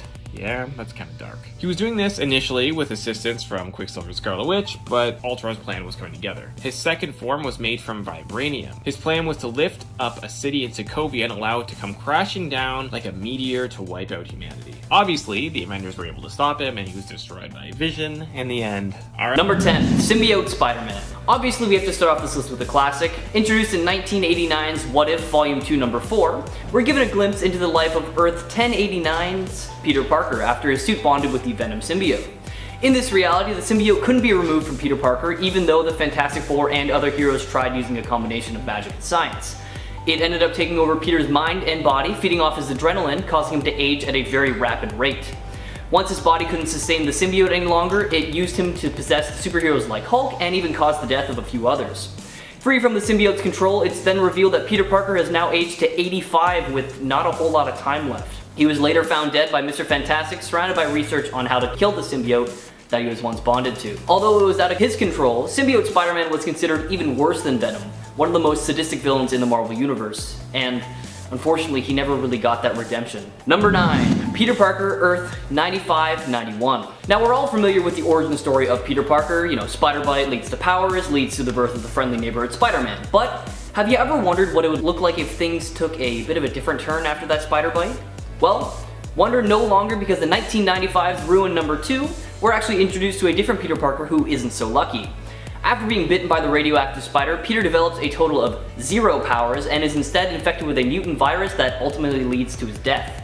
This Earth never gets the chance to meet the hero Spider-Man, and instead they're given a rash and scar-covered Peter Parker who was forced to live the remainder of his life in quarantine so he wouldn't infect anyone else. You know, I always wondered what would happen like realistically after that spider bite, but man, I really didn't think it would be that dark. Number 8, Ghost Spider. Now, this is one of my favorite costumes in the Spider-Man PS4 game, so you know I had to add it to the list. On Earth 11,638, Peter's Uncle Ben wasn't ever murdered and actually helped him hone his skills as the Amazing Spider. Despite this, he doesn't always use his abilities and intellect for good, and thanks to the resources from his lab, Parker Technologies, the Amazing Spider found a way to bring over other Spider-Men from different universes and absorb their powers. After bringing Earth 616 Peter Parker into his universe, the Spider is convinced by him that what he's been doing isn't heroic at all.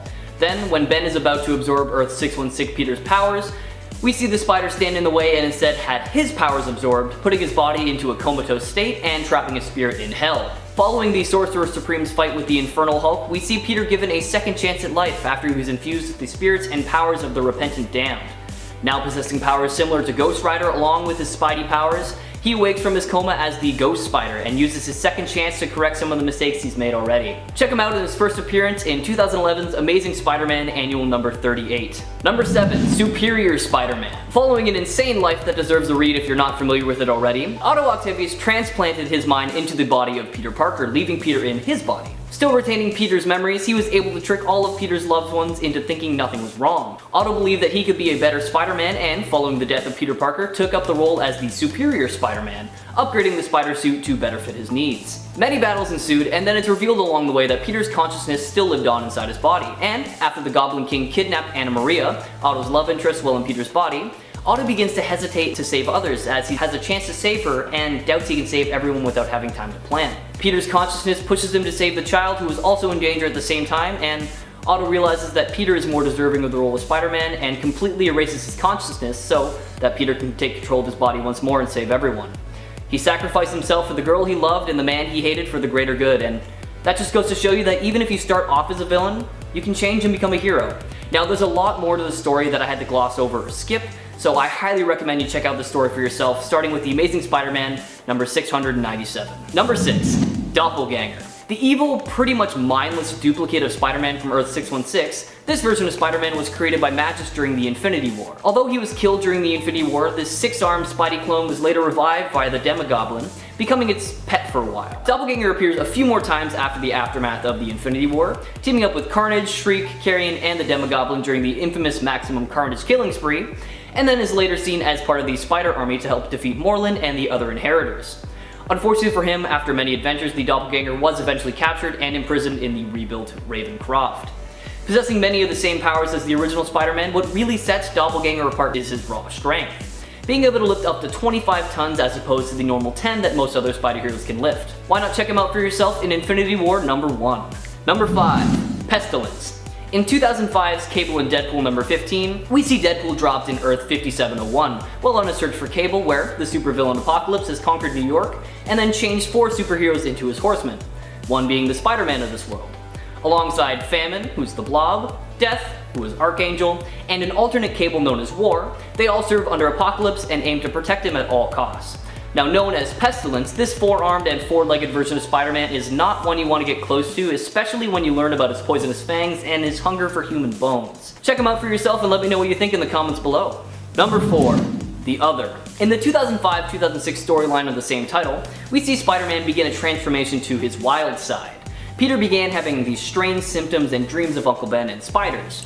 Thinking he might be dying, Peter threw himself more and more into his crime fighting, especially against the scientific vampire known as Morlun, as Morlun wreaked havoc by beating Spider-Man so badly that he ended up in the hospital, and also by smacking Mary Jane around.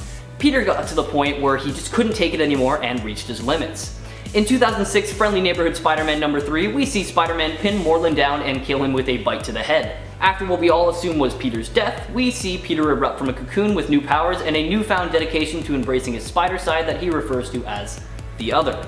Even though he embraced his dark side for a while, he does eventually come back to his senses and becomes the Friendly Neighborhood Spider-Man once more. Number 3. Patton Parnell.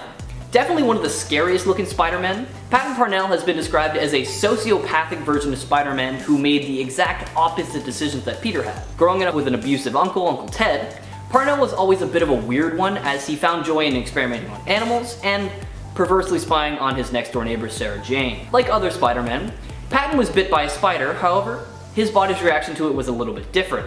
Instead of turning into a superhero, he actually gained the ability to turn into a spider-like monster and started to seek revenge on those who had treated him poorly, starting with his uncle. He eventually leads Sarah Jane to his house and reveals his new form to her, and needless to say, she was terrified and not at all impressed. And then after a bite to the neck, the next morning we see hundreds of baby spiders coming out of Sarah Jane's neck. Thankfully, Parnell doesn't stick around for too long, as just after 3 days of having his power, he is drained of all his life force by Morlun. Check out this twisted story in 2014's Edge of Spider-Verse number 4. Number 2. The Spider. Showcased in the Exiles series, we're introduced to one of the darkest Spider-Men to date.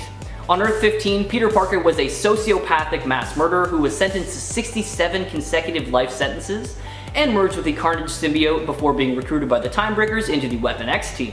Using none of his powers for good, the Spider joined the other members of the team to try to conquer the Earth instead of actually helping them, finding nothing but joy in killing and torturing. It took a blast from Firestar to end his reign of terror alongside the other rebels. What makes this version of Spider-Man so terrifying is that he's one of the few Spideys who actually keeps the symbiote his entire career. With the symbiote's powers combined with Peter's evil rage, this puts the Spider at the same power level as Carnage at his strongest point, making him a truly frightening foe. Why not check him out for yourself in 2002's Exiles number 12 so you can see just how truly merciless this killer is. Number 1. Zombie Spider-Man. Now, not a whole lot is known about Earth 2149 Peter Parker's life before the zombie apocalypse, but it's presumed that it was similar to his 616 counterpart. On his search for the Necronomicon, the presumed source of the zombie infection, Peter ends up getting bit by Colonel America, who is a zombie at the time, and becomes infected. With his mind still relatively human, he hurries home to try and get his Aunt May and Mary Jane to safety. However, with the virus spreading quickly through his body, he winds up killing and eating them both. Alongside the other superpowered zombies, they ate almost all life on Earth until they ate Galactus, which granted them all the powers of the Power Cosmic, which they used to travel the universe, eating other worlds in their endless search for more food. After 40 years of eating worlds, they finally returned to Earth, still hungry to find Reed Richards' dimensional portal so they could finally continue their quest. However, Spidey noticed that his hunger was completely gone. Regaining his sense of justice, Spidey alongside some other good zombies found themselves locked in a battle with the other zombie heroes, trying their very hardest to convince them that their hunger was also gone and they could become heroes once again. Now, there is a whole lot more to the story of Spider-Man, and I could honestly talk about it for hours. This entire zombie universe is amazing. So if you're interested in hearing the rest of the Spidey's redemption story, why not let me know in the comments below and maybe we'll dedicate an entire video to it. If you want to read the story for yourself, why not check it out in Ultimate Fantastic Four number 22 and Marvel Zombies vs. Army of Darkness number 1. That'll be it for this video, guys. Do you have any other dark alternate versions of Spider-Man that you'd like us to cover? Let us know in the comments below and maybe we'll do a part 2 covering them. Number 10, Old King Phoenix Thor. So some people say that this would probably be the most powerful version of Thor. And oh boy, it's probably true. Imagine Thor with his own powers, but also the power of the Phoenix Force. That's when you get Old King Phoenix Thor, who just also looks really, really cool. This Thor is a lot older and wiser, but ends up getting defeated by Wolverine, who was harnessing the power of the Phoenix Force. But then Wolverine ends up getting killed by Dr. Doom, and it is given to Thor. And I mean, the rest is history.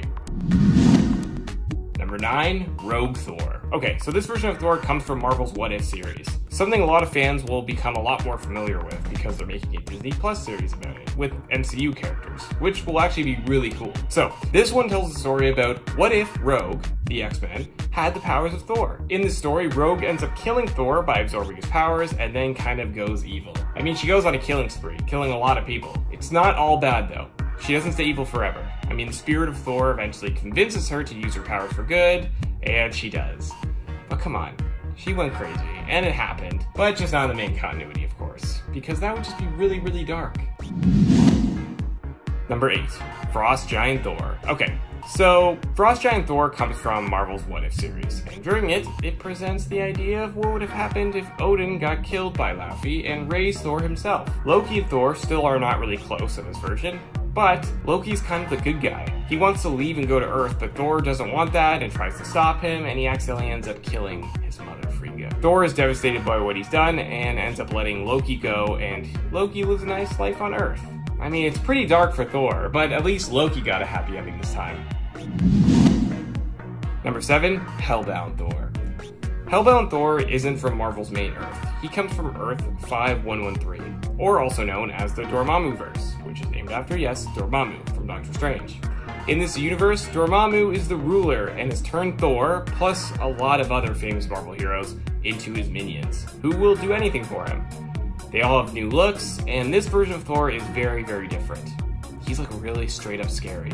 Now, he wasn't a big part of this story, so there's not a lot of information about him. But look-wise, he has his classic suit, but with a demon face, but he has all of his normal powers. Number 6, Thorion. Sometimes Marvel and DC cross over. It happens, and one time they did, some of their heroes worked together. This was the case with Thor and Orion, to form Thorion. He was super powerful, and get this, he is the son of Thanos. That's Thanos and Darkseid merged together. Like, that's so cool, and is probably the scariest villain combo you could ever have. But this isn't technically canon, it's in its own universe, but it was pretty cool to see. It's always a treat whenever Marvel and DC decide to work together. Hopefully we see more of it in the future. Number 5, Revenger Thor. Yeah, It's called the Revengers, because I'm getting revenge, and you're getting revenge. Do you want revenge? Okay, so that quote was from Thor Ragnarok, but that version of the Revengers doesn't have any connections to Revenger Thor. But I just wanted to put that quote in there because, yeah, it was fun. Alrighty, so Revenger Thor comes from an alternate universe, Earth 10011, also known as the Cancerverse. In that universe, Thor is part of a team called the Revengers. And as you guessed, they are evil. They are basically the evil counterparts of the Avengers, which is kind of cool. They end up getting defeated by Thanos, which is also pretty crazy since they usually end up defeating him. But in this version, or this universe, Thanos is the hero, and he saves the day. 4. Beta Ray Bill. Beta Ray Bill, a character that is very popular with fans and long overdue for a live-action appearance. Beta Ray Bill is a character that is very popular with fans and long overdue for a live-action appearance. If you are not familiar, Beta Ray Bill is an alien who was able to pick up Thor's hammer. No one was expecting it to happen, but it happened. He didn't keep it, obviously, but he did end up getting his own cool hammer. The whole thing started when Nick Fury sent Thor up to investigate a spaceship, and he ran into Beta Ray Bill, and the two of them were like, hey, fight. But during that fight, he picked up Thor's hammer. Now, he was teased in Thor Ragnarok, so maybe that means that the MCU is slowly leading up to an appearance? I mean, only time will tell, guys. Number 3, Zombie Thor. Need I say more? No. Number 2. No, I'm just kidding. Okay, Zombie Thor comes from the Marvel Zombie series, which was written by Walking Dead creator Robert Kirkman.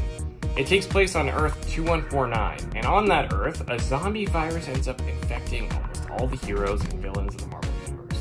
Thor is one of those heroes. So he looked very cool and terrifying at the same time. But one of the most interesting things about this version is that since he was technically dead, he was no longer worthy of Mjolnir.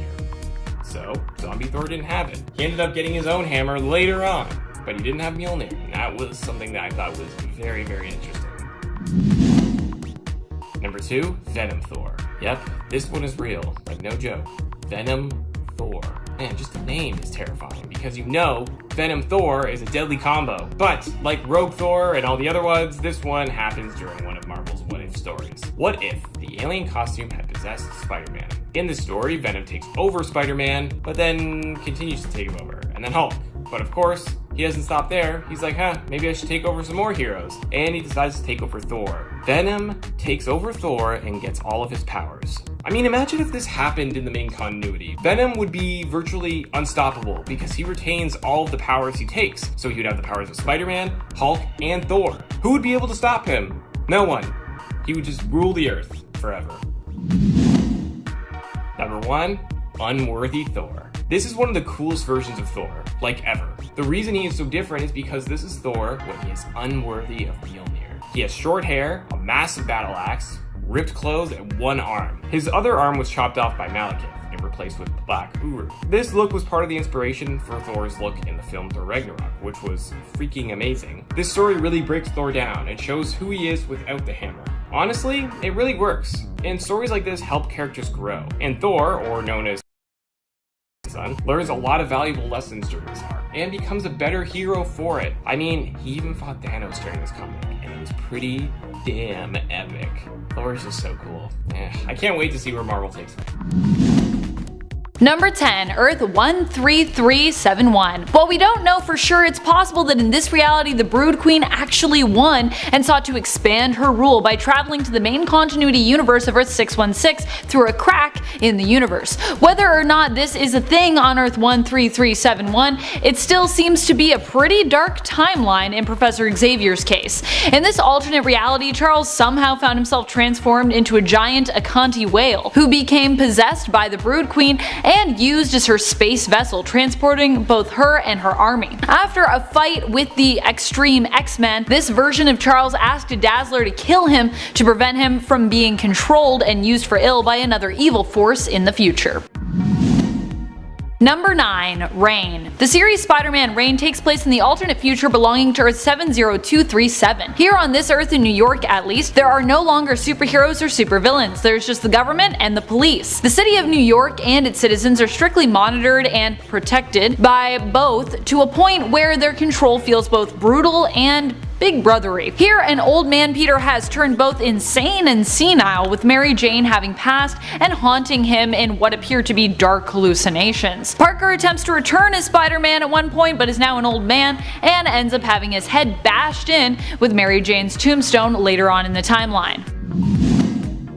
Number 8. Earth X. This reality was created by Alex Ross and Jim Krueger in the late 1990s and was meant to be Marvel's equivalent to DC's Kingdom Come. It was a lot more spacey than DC's Kingdom Come, but it wasn't any less dark. Earth X's alternate reality of 9997 explored a world where Earth was forever changed when the Inhumans decided to release a ton of Terrigen mists into the air to create more supers. This created a ton of chaos on Earth as people were popping up with superpowers everywhere, but it gets even more crazy when it's discovered a celestial egg is growing within the Earth's core, and the Celestials come to eliminate the human race. Franklin adopts the mantle of Galactus and joins up with his father, Mr. Fantastic, and Black Bolt to defeat the Celestials and destroy the egg. But this creates a bunch of other problems, leaving the Earth unstable and setting off a ton of natural disasters.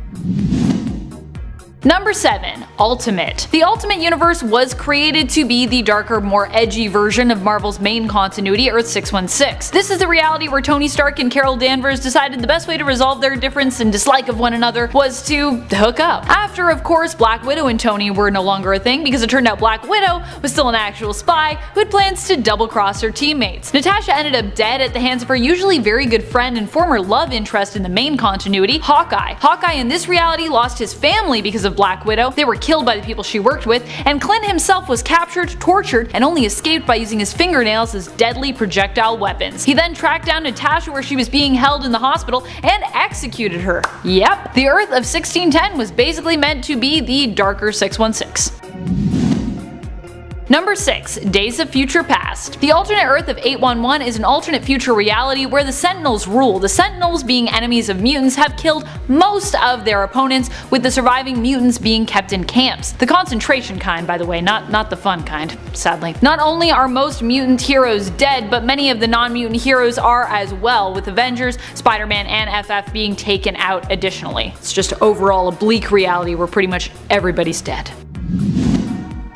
Number 5. Old Man Logan. One of the bleakest timelines we've seen explored is that of Old Man Logan. This alternate reality shows us a potential alternate future for Wolverine that follows the events of a final showdown between Marvel's superheroes and their supervillains, wherein the villains won. Logan himself is responsible in this reality for killing his fellow X-Men, being tricked into doing so by one of Mysterio's illusions, which made him believe that his fellow teammates were actually villains who had infiltrated the X-Mansion. That poor Logan.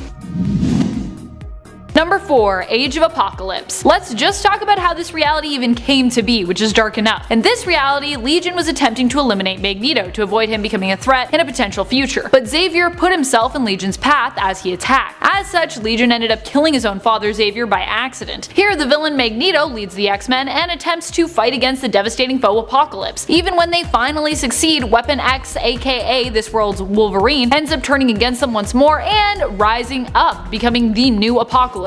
Great. Yeesh.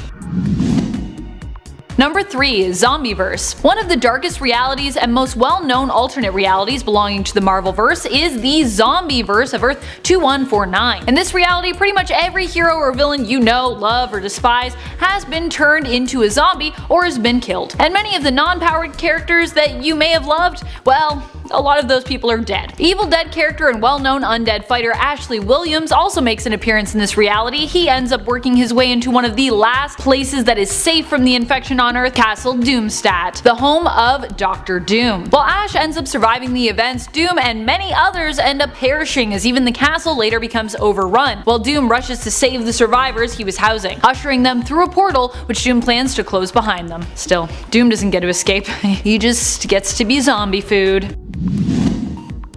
Number 2. Thanos Wins. The reality of Thanos Wins may not yet have an official number, but for now you can find it under temporary reality number 666, aka TRN 666. Just from that temporary number, you should be able to get a sense for how dark this alternate reality is. This reality is one where Thanos became king after killing pretty much every other being in the galaxy. With everything else reduced to ash, he had Ghost Rider, who is currently serving him, fetch the Thanos of Earth 616, so that this younger alternate version of himself could kill the older King Thanos. That way, King Thanos could finally be with his true love, Death. In this reality, Hulk has also been kept for years as Thanos' pet, and Ghost Rider is actually Cosmic Ghost Rider Frank Castle, who was driven insane as the Spirit of Vengeance after being left alone on Earth for presumably hundreds of years, finally joining Galactus, only to later have to finally join King Thanos when they were defeated by him. Sad.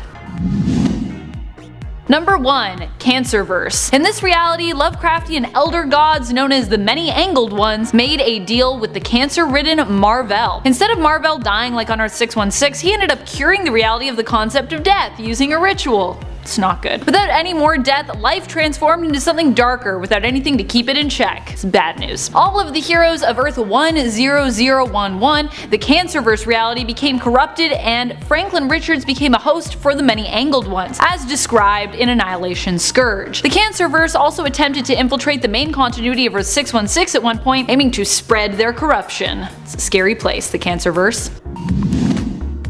Number 10. Speed Demon. Coming at us from the Amalgam Universe, a parallel universe that is composed of mashups of some of our favorite Marvel and DC characters that was unfortunately destroyed thanks to the cross-multiveral conflict, comes Blaze Allen, a combination of Barry Allen and Johnny Blaze. Once a stunt rider working at a carnival, Blaze Allen becomes the Speed Demon following the death of his wife at the hands of the evil Night Spectre. He was convinced by Merlin to bond with the demon known as Etrigan, and from there the entity known as Speed Demon was born. Granted the abilities of Ghost Rider, including his fiery powers as well as super strength, Speed Demon is not actually all that fast despite what his name would suggest. While the character is a formidable fighter and an all-around powerful being, he falls very short in the speed department, especially compared to any other speedster out there. There have been other characters who have taken up this mantle, including both Jay Garrick and Wallace West. However, all of their abilities seem to be similar to the originals. Check out Blaze Allen for yourself, starting with his first appearance in 1996's Speed Demon, number 1.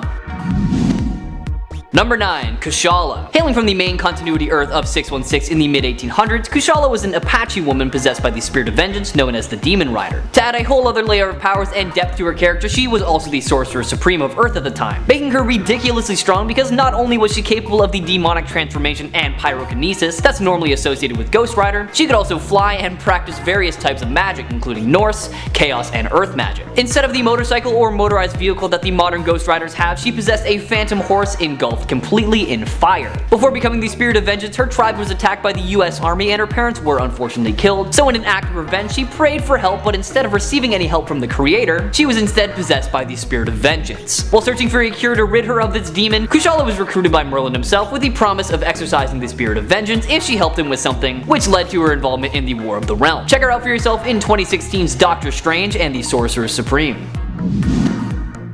Number 8. Nema. This iteration of Ghost Rider, also known as the Wrath of Heavens, the Blood Drinker, or He Who Seeks Vengeance in our name, isn't modeled after the normal Spirit of Vengeance that we're used to. It's modeled after a wrathful deity of the Tibetan Buddhism, and its design and methods very much reflect that. The full abilities of Nema haven't really been revealed, but it can be assumed that he possesses all the powers given to every Spirit of Vengeance. However, he possesses a penance ability fashioned by his beliefs. Known as the Stare of 1,000 Buddhas, this specific penance stare is highly potent and enables him to punish those who have wronged the innocent by forcing them to feel the pain of their victims. Nema was able to attack and destroy 2 Chinese military posts, but before actually attacking them, he offered them the chance to escape before they would face his wrath. Unfortunately for Nema though, he was found by Daniel Ketch, a former Spirit of Vengeance, and his powers were absorbed by Zadkiel before Johnny Blaze was able to find and protect him. Check out Nema in 2008's Ghost Rider Volume 6, number 28. Number 7. Shobha Mirza. Needing the power of the Spirit of Vengeance more than anything, she sought out Danny Ketch because she heard that he was the greatest of all time, which was a little bit hard for her to believe at first because of his very drunken state. Little did she know that Daniel had the Ghost Rider entity exorcised from his body completely by his friend Mary LeBau, so he wasn't really going to be any help to her. Not long after Daniel witnessed Shobha's transformation into Ghost Rider with a bit of a fun twist on it, as she rode what looks to be like a fiery elephant instead of a motorcycle, and she had 4 arms which allowed her to wield a spear, a bow, and a sword all at the same time. Shobha was eventually taken prisoner by Verminous Rex and Zadkiel, and although Daniel searched for her night after night, he couldn't find her. Somehow, she's actually the one who found him. Wounded beyond repair, the entity inside her threatened to take control, and Shobha begged Daniel to rescue her. He wasn't sure what to do, but like a parasite, Ketch just leached her powers into himself. Shobha's human half had been saved, and she thanked Daniel even as she passed away in his arms. Give her story a read for yourself, starting with her first appearance in 2008's Ghost Rider Danny Ketch, number 1 all the way to number 4.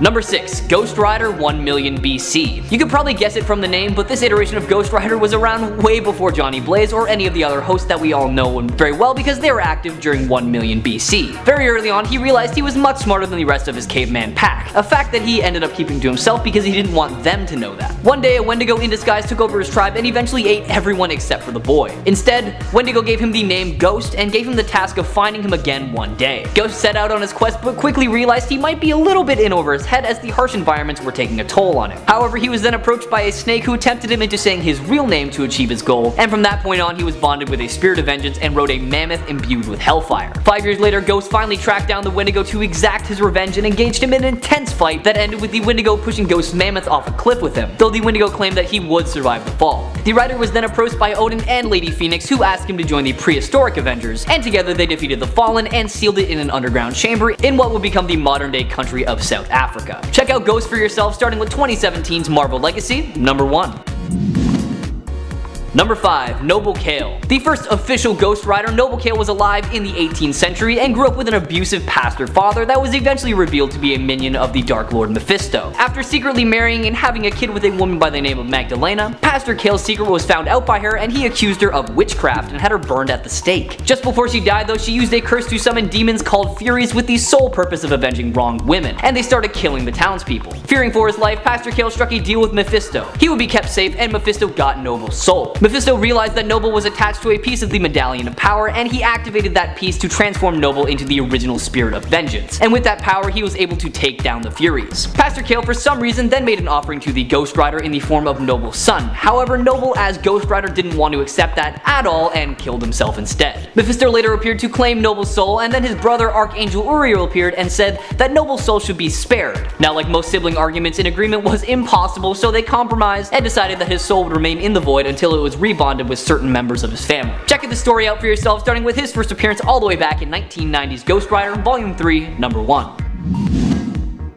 Number 4. Barbara Ketch. Finally, a Ghost Rider on our list today not from Earth 616. Hailing from Earth 11,993, Barbara Ketch was the sister of Daniel Ketch, who became the Ghost Rider of their world after her brother was killed. Now, it's not really stated, but it's assumed that she shares the same powers that her brother's 616 counterpart had, but for some reason never used her penance stare because she straight up just preferred killing. Surprisingly, she was able to suppress the Spirit of Vengeance's influence through sheer willpower alone, but she still went on a killing spree anyways, taking out her brother's killer and any other villains that she came across. It took the combined power of Doctor Strange, Spider-Man, and Johnny Blaze to stop her reign of terror, and they did so by separating her body from the demon. As soon as she was back to her normal self, she regretted her actions so much. However, she didn't get the chance to make up for her sins because she died shortly after. Check out her one-off appearance for yourself in 1993's What If Volume 2, number 45. Number 3. Ghost Rider 2099. Kenshiro Zero Cochran, hailing from Earth 928, is the next on our list today, and for good reason. Zero in the 2099 Marvel timeline is a cybernetic take on the Spirit of Vengeance as opposed to the supernatural being we might be used to. Originally, he was a hacker for the street gang known as Hotwire Martyrs, and one day they were attacked by the rival gang, the Artificial Kids, with a Z, and most of the martyrs were taken out. In a last-ditch effort to escape them, Zero did his best to screw them over by transferring the encrypted file to his girlfriend and then jacking directly into cyberspace in an attempt to burn out his headwear implants. He woke up in a very surreal cyberspace inhabited by incredible machinery known as the Ghostworks, and they enlisted Zero as an agent of change. Before hitting the streets, Zero used the robot's holographic capabilities to wreath his skull-like head in an artificial flame as an homage to his fallen comrades. That also served to make him look very similar to Ghost Riders of the previous century. Since he's not an actual Spirit of Vengeance, he doesn't have the powers you would normally associate with Ghost Riders. However, that doesn't mean he's not a formidable foe. While still driving the classic motorcycle, Zero used holographic camouflage,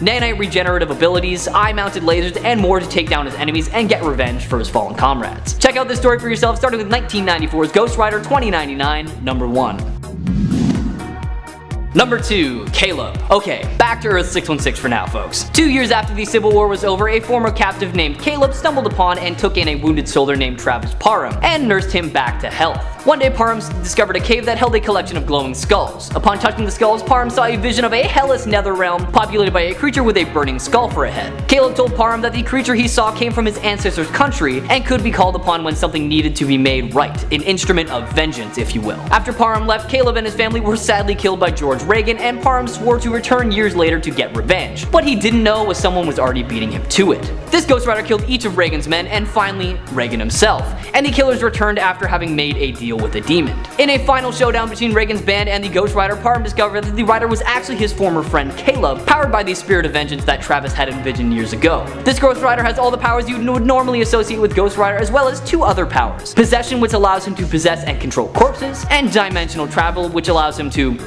travel to other dimensions at ease. Check him out for yourself in 2007's Ghost Rider Trail of Tears #1. And #1, Ghost Panther. This Ghost Rider variant comes to us from the Warp World, and if you don't know what this is, let me give you a little taste. Put most simply, it is a pocket dimension of Earth 616 where history was rewritten and adapted around fused heroes such as Iron Man and Thor as Iron Hammer, Captain America and Doctor Strange as Soldier Supreme, and of course, Ghost Rider and Black Panther as Ghost Panther. The principal conduct, T'Challa, was an arrogant boy who, because of his conflict with his father, was exiled from his home country. He traveled to America where you found Jericho Simpson, a fusion of Brother Voodoo and Crash Simpson, who ended up becoming his new father figure and even gave T'Challa a new name, Johnny Blaze, and he ended up becoming a pretty successful stunt performer. Fast forward 5 years, and during a stunt, he sensed his father T'Chaka dying and got very distracted, which resulted in his own death. He was then revived by Zarathos, half-sister of Bast, and offered him powers in exchange for eating the souls of sinners. At first he was reluctant, but when battling his father's killers, he accepted the offer and became Ghost Panther and battled Eric Killraven, a fusion of Eric Killmonger and Killraven, while riding a burning panther. Check him out for yourself in his first appearance in 2018's Infinity Wars #3. #10, Wolverine Earth X. No, not necessarily a dark Wolverine when it comes to tone. This Wolverine is dark because he's just kinda sad. Hailing from Earth 9997, this iteration of Logan has a pretty much identical backstory to that of his 616 counterpart, with the only difference being that Logan's ancestors were a group of pre-humans known as the Moon Clan. This means that instead of being a mutant, he is considered a pure breed human, and all of his powers are a part of his natural biology and not because of any mutations. Fast forward a couple of centuries and we see Logan get adopted by the Howlett family after their child dies, and they just kind of stumble upon him in the wild. The rest of his history seems to be the same though. Wondering why I'm saying this is a bit of a sadder Wolverine? Well, it's because he gets pretty lazy later on in his life after he finally marries Jean Grey and has kids. He lets himself go a little bit and grows a pretty impressive beer gut, and he and Jean turn into the cliche bickering married couple. Later in the story, when the Skrull attacks New York, Wolverine refuses to aid Captain America and the other heroes in fighting, and Jean is so upset with the decision and the man that he's become that she leaves Logan and never really looks back. Check out this storyline for yourself, starting with 1999's Earth X #0. #9, Dark Claw. One of the coolest looking hero mashups to come out of the Amalgam universe, in my opinion, is the hero known as Dark Claw, the combination of Batman and Wolverine named Logan Wayne. With a similar backstory to Batman, Wayne witnessed his parents' murder at a young age and was then sent off to live with his uncle in Alberta. However, that didn't last very long either because his uncle was murdered as well, and Wayne was sent to live in a home run by nuns. When he was finally old enough, he left them and enlisted in the Royal Canadian Air Force alongside a man named Creed H. Quinn, and the two of them were submitted to the Weapon X program, aka the Canadian Super Soldier program. It was there that the Wolverine half of this hero came to be, as it was here he had learned of his meta-mutant powers and had his bones fused with adamantium. Quinn, however, was not so lucky because through the course of the experiments he grew more and more insane and would eventually become the Hyena, a combination of Sabretooth and the Joker and Darkclaw's greatest enemy. Equipped with all the powers of Wolverine and the vast knowledge of Batman, Darkclaw is truly an awesome character, so check him out for yourself in his first appearance in 1996's Marvel vs. DC. #3. #8, Wolverine The End. Well, this is a Old Man Logan. We're not talking about the Old Man Logan just yet. Logan of Earth 4011 again shared the same life as the 616 counterpart with a few differences here and there. One of the most prominent being that his brother John Howlett Jr. didn't actually die, and was instead taken by the first Weapon X program because John also seemed to possess a healing factor and bone claws. However, he did eventually escape. Logan, however, was not so lucky and he was captured by the new Weapon X program a few years later and had his skeleton fused with adamantium. And from there, the rest of his history is pretty much similar to his mainstream counterpart. Joins the X-Men, has a bunch of kids, the whole deal. Fast forward to the end of the 21st century and we get a glimpse of what it would be like if Logan didn't really have to fight anymore, and just had the opportunity to grow old and sell animal pelts in Canada. Even though he aged really slowly, you can really see that time is catching up with him. He's not as fast as he used to be, one of his claws is broken, broken, he's developed arthritis, he's just overall doubting his abilities and knows that even though he has a healing factor, he's gonna die pretty soon. Fast forward past Victor Creed's funeral and we see Logan travel to Japan and discover that the White Ghost is none other than his brother John, and the two battle it out with John dying in Logan's arms. Give this story a read for yourself, starting with Wolverine, The End, number 1. Number 7, Jim Logan. Just like how there's a Spider-Man noir out there in the multiverse, there's also a Wolverine noir as well. From Earth 90,214, Jim Logan is an interesting case because unlike the other heroes in the Marvel noir universe, he seems to have two different personas. The first is a heavily scarred bootlegger known as Captain Jim, a serious drunk who was previously entangled with the con artist known as Jean Grey. He uses a rad-looking set of portable claws which he wields with some deadly force. And then in his other incarnation within the noir reality, Logan is a private detective who's tasked with a mysterious and dangerous case that opens up the floodgates to his own dark past, who also seems to wield a set of claws for self-defense, although it's never really confirmed or denied if these two characters are in fact the same, or just two completely different people. Taking place in the Bowery of New York, Wolverine Noir takes Jim Logan on a dark, twisted adventure where he confronts demons of various kinds. There's also an air of mystery to Wolverine Noir, so we don't know who's who, but actions soon make facts very clear, especially when characters like Rose O'Hara and Victor Creed enter the fold. These merciless individuals take Jim Logan on a roller coaster ride that concludes with several of his friends' deaths, and Logan having to deal with their losses. Check out Jim for yourself, starting with 2009's Wolverine Noir, number 1. Number 6, Daken. The son that Wolverine never knew he had, Akihiro, better known as Daken, had a pretty dark life right from the get-go. His mother, Itsu, was gunned down by the Winter Soldier in an attempt to draw out her husband, Wolverine, which is a pretty terrible thing on its own, but to make matters worse, she was pregnant with Daken at the time as well. Wolverine didn't know this at all, but thankfully the baby inherited his healing factors and a lot of his other powers, which kept it alive long enough for it to be extracted from the mother's womb. Raised with a hatred of his own father from then on, who he believed was responsible for his mother's death, Daken set out to get his vengeance. Cocky and reckless, Daken has powers pretty much identical to that of his father, the only real differences being the orientation of his claws since one comes out of his wrist, and that he also has the ability to manipulate people to do his bidding via pheromones. Daken's quest for revenge has seen him adopt the alias of Dark Wolverine as part of Norman Osborn's Dark Avengers and even in the Dark X-Men. All in all, Wolverine has fathered many bastards over the years, but the only one that could really give him a run for his money is Daken himself. There's a whole lot to this character's story, so check him out for yourself, starting with his first appearance in 2006's Wolverine Origins, number 5. Number 5, Phoenix Force Wolverine. Man, if there is one thing that Marvel enjoys more than making Wolverine old, it is granting someone the power of the Phoenix Force. Now with that in mind, it was only a matter of time before we'd run into an old, Phoenix Force wielding Logan at the heart of the universe. Logan of Earth 14,412 mirrors his mainstream counterpart's history up to the point where King Loki completely wiped out humankind to make his brother Thor suffer. Logan ended up dying, but was chosen as the new host of the Phoenix Force, and he began traveling the universe, wiping out celestial bodies to aid the universe as it met its slow death due to entropy. After encountering a future Loki, Logan was convinced to go back in time to prevent Loki from ever gathering the Infinity Stones, which he gladly did because it gave Logan the opportunity to see his long dead friends just one last time. After Wolverine returns to the future, he comes in contact with an old friend, Thor, and much to Thor's surprise, Logan attacks him pretty much right on sight. The two battle it out before eventually putting aside their differences to team up and take down a much bigger threat: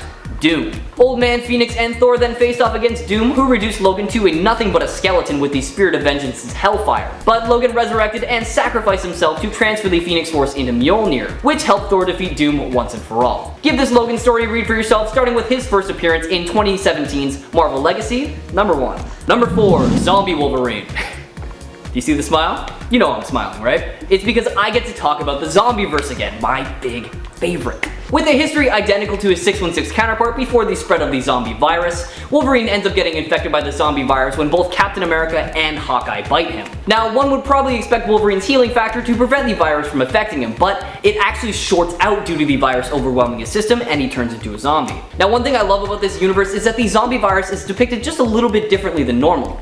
It doesn't destroy its victims' mental faculties, all it really does is make them have this insatiable need for human flesh. So as a result, Wolverine is just as witty as he was when he was still living. In a battle with the Silver Surfer, the zombie Wolverine succeeds in defeating Galactus' Herald, and he and the other zombies devour the Surfer. This grants Wolverine the power Cosmic, which he utilizes later to devour Galactus himself. The power cosmic doesn't last very long though, as he eventually loses it and reverts back to a normal zombie. Now given the zombie Wolverine's body count, it is fair to say that he's the best at what he does as well. Y'all know I love this storyline, so if you haven't taken my word for it and checked it out already, please do so, starting with 2007's Marvel Zombies, Dead Days, number 1. Number 3, Wolverine. This unnamed demon began his journey for revenge on Wolverine by partnering with Roger, aka the husband, who he convinced to join the Red Right Hand. Roger and the members of the Red Right Hand sacrificed a man and a woman in order to invoke the demon once again. However, the demon appeared in a form of a snake and killed the 2 human sacrifices, stating that in order to get his revenge, it would cost them just a little bit more than that.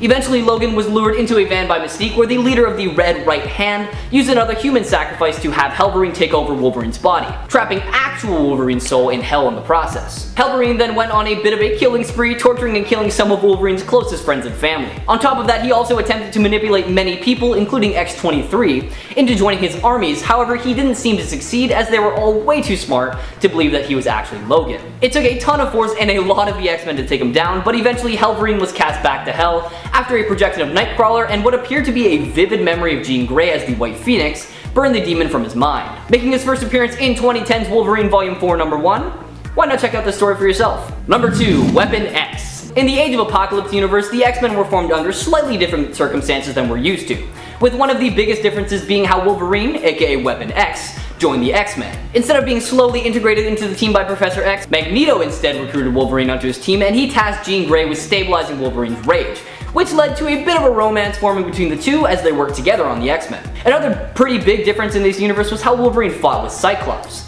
Now their initial confrontation wasn't actually over Jean Grey like you might expect, it's actually because Cyclops was working for Apocalypse. When they encountered each other in Apocalypse Citadel, they battled it out and Wolverine lost a hand while Cyclops lost an eye. He then capped that stump with a metal plate, which he later revealed to house his retractable claws. Fast forward a little bit and we see Weapon X turn from a noble warrior into a ruthless Weapon Omega after he learned that he had been betrayed and that his love Jean Grey had not perished, but had instead been abducted by Sinister. Not able to cope with this information, Logan allowed himself to be manipulated in order to save the planet, and the result of these manipulations was Weapon Omega. With this newfound power to rival that of Apocalypse, the strain proves too much for Wolverine and his mind completely broke, turning him into the heir of the monster he had once fought to slay. Check out 2006's Wolverine Origins number 5 onwards if you want to know more. And number 1, Old Man Logan.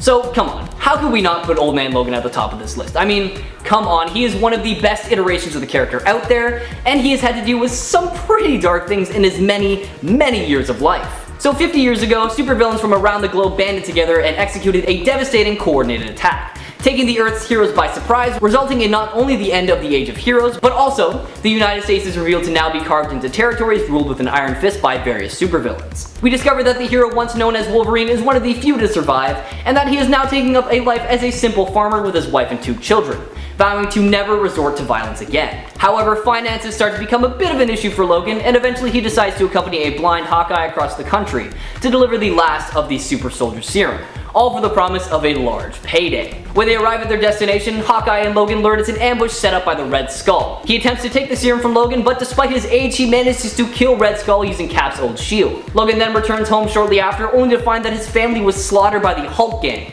and in a massive rage, he murders the entire Hulk gang, leaving only Bruce Banner Jr. alive. Now I love this whole limited series, so why not check it out for yourself, starting with 2015's Old Man Logan, number 1. Number 10, Bruce Banner, Earth 12,091. Now, not a whole lot is known about this alternate universe, but they do have a pretty crazy looking Hulk nonetheless. In this reality, Bruce Banner was mutated into the Hulk by undergoing some gamma radiation experimentation, so pretty standard so far, but his appearance is vastly different than the Hulk that we're familiar with. This Hulk is like an electric green color and is a bit more risque because he doesn't wear any clothes, which is okay I guess because he's got kind of, you know, Ken doll in it if you know what I mean. Not to mention that he has 4 absolutely massive arms, effectively making him twice as strong as any other Hulk. After this transformation, he gained the reputation for destroying spaceships, and any attempts to stop him by Thunderbolt Ross were always thwarted. He attacked the hideout of Barracuda when the Punisher tried to gain information about the 6-fingered hand, and he killed a decent amount of the mercenaries hired to kill the Punisher, but was enraged by the leader's sonic device. The Punisher managed to escape before the Hulk could kill him, which you can assume he could have done very easily. Check out this monstrous Hulk for yourself in his first appearance in 2012's Space Punisher number 2. Number 9, Skulk. Hailing from Earth 9602, the Amalgam Universe, Bruce Banner was a scientist experimenting with radiation, and one day an experiment he was working on went horribly wrong and fused him with the elemental entity known as Solomon Grundy, and he became known as the Skulk. With the powers of the Hulk and Solomon Grundy combined, you can probably figure out for yourself why this would be pretty scary. After a confrontation with Dr. Strange Fate showed Skulk that he could keep the Skulk in his human form with the use of magic. The Skulk agreed to work as an agent for Dr. Strange Fate in return for Strange Fate keeping Skulk in the form of Bruce Banner for most of the time. This version of the Hulk is actually a rather gentle soul, because upon finding access, Bruce actually tried to have a conversation with him rather than immediately jumping into battle, because he thought that Access seemed like a really lost and lonely child in the world. This didn't last for long though, because it did get to the point where he transformed into the Skulk and attacked him with just plain old brute force. Skip ahead a little bit to a mysterious villain attacking the Amalgam Earth city by city, and Lobo the Duck awoke in the ruins of Manhattan and found himself as the last remaining survivor among the heroes. Now the Skulk's body was never actually found among the other heroes, but it can be assumed that he is no longer living. Check out this character for yourself, starting with their first appearance in 1996's Doctor Strange Fate number 1. Number 8. The Incredible Thing. In an alternate reality, Earth 295 to be exact, Bruce Banner never actually became the Hulk, and mutants rule the world. In an effort to combat them, Bruce, under the order of Thaddeus Ross, is tasked with creating an army of super soldiers. However, all of his efforts fail. Banner moves to Europe not too long after and becomes a member of the Human High Council, the ruling body of the surviving human population. Oddly enough, Banner longed to become a mutant in order to escape being a second-class citizen, and caving into the moral low ground, Banner sold himself to one of the Horsemen of the Apocalypse in order to experiment on mutants and eventually himself. The result of the experiment was the Thing, a gray Hulk variant that Banner could revert between at will.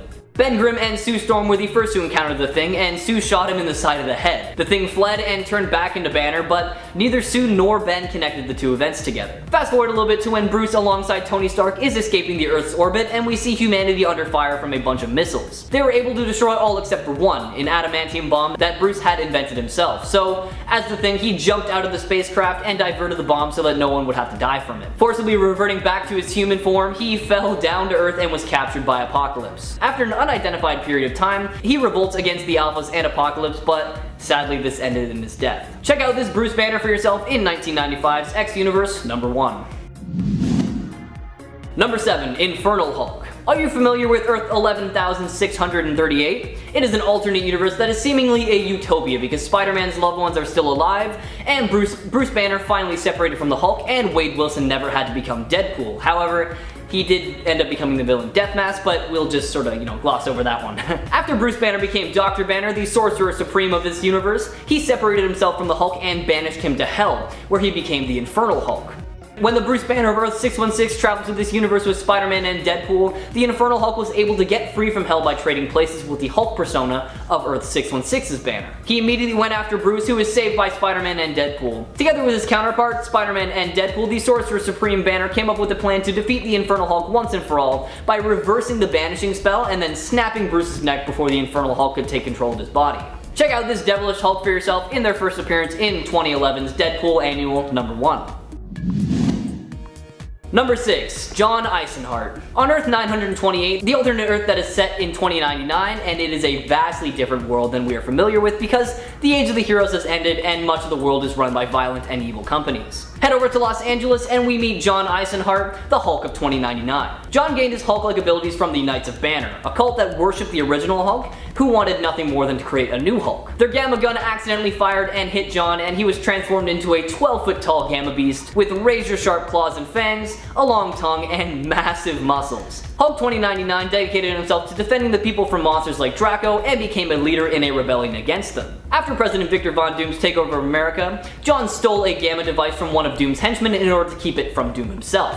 Now this device was similar to the one that granted John the ability to transform into his Hulk-like form in the first place. Draco threatened John with a massive bomb placed directly on the city's fault line if he didn't turn the Gamma device over to him. In the ensuing battle, the bomb detonated and triggered a massive earthquake, and the earthquake set off the Gamma device that resulted in a massive explosion laying waste to the city. John emerged from the rubble, mutated even more so by the radiation emitted from the device. His mutation eventually did stabilize and he returned to his original form just prior to S.H.I.E.L.D. agents arriving in the region. While battling them, John seemed to perish, and well, that's the last that we've seen of him. Give his story a read for yourself in 1993's 2099 Unlimited number 1. Number 5. Bruce Banner, Earth 9591. In the Marvel Universe, scientific accidents tend to lead to fabulous powers. However, in the real world, a scientific accident typically leads to serious injury or even death. After all, if a regular person were caught in the explosion of a gamma bomb, they definitely wouldn't gain green skin and super strength. Odds are they would just get probably really sick and die. With that in mind, let's meet Bruce Banner from the miniseries Ruins. Written by Warren Ellis, Ruins is a dystopian twist on the Marvel Universe, where everything that can and does go wrong goes wrong. In this twist on the classic origin story, Rick Jones is a morphine addict that wandered into the testing site of a gamma bomb. The heroic Bruce Banner rushes to save him and is caught in the blast of the bomb, but instead of becoming the Jade Giant, Bruce Banner is consumed with a mess of green tumors which tear Banner apart from the inside out. Much like the Peter Parker of this universe, Banner is currently believed to be held captive by the CIA for research purposes. Give the storyline a read for yourself in 1995's Ruins #1. It answers a lot of questions that I personally didn't know I wanted the answers to.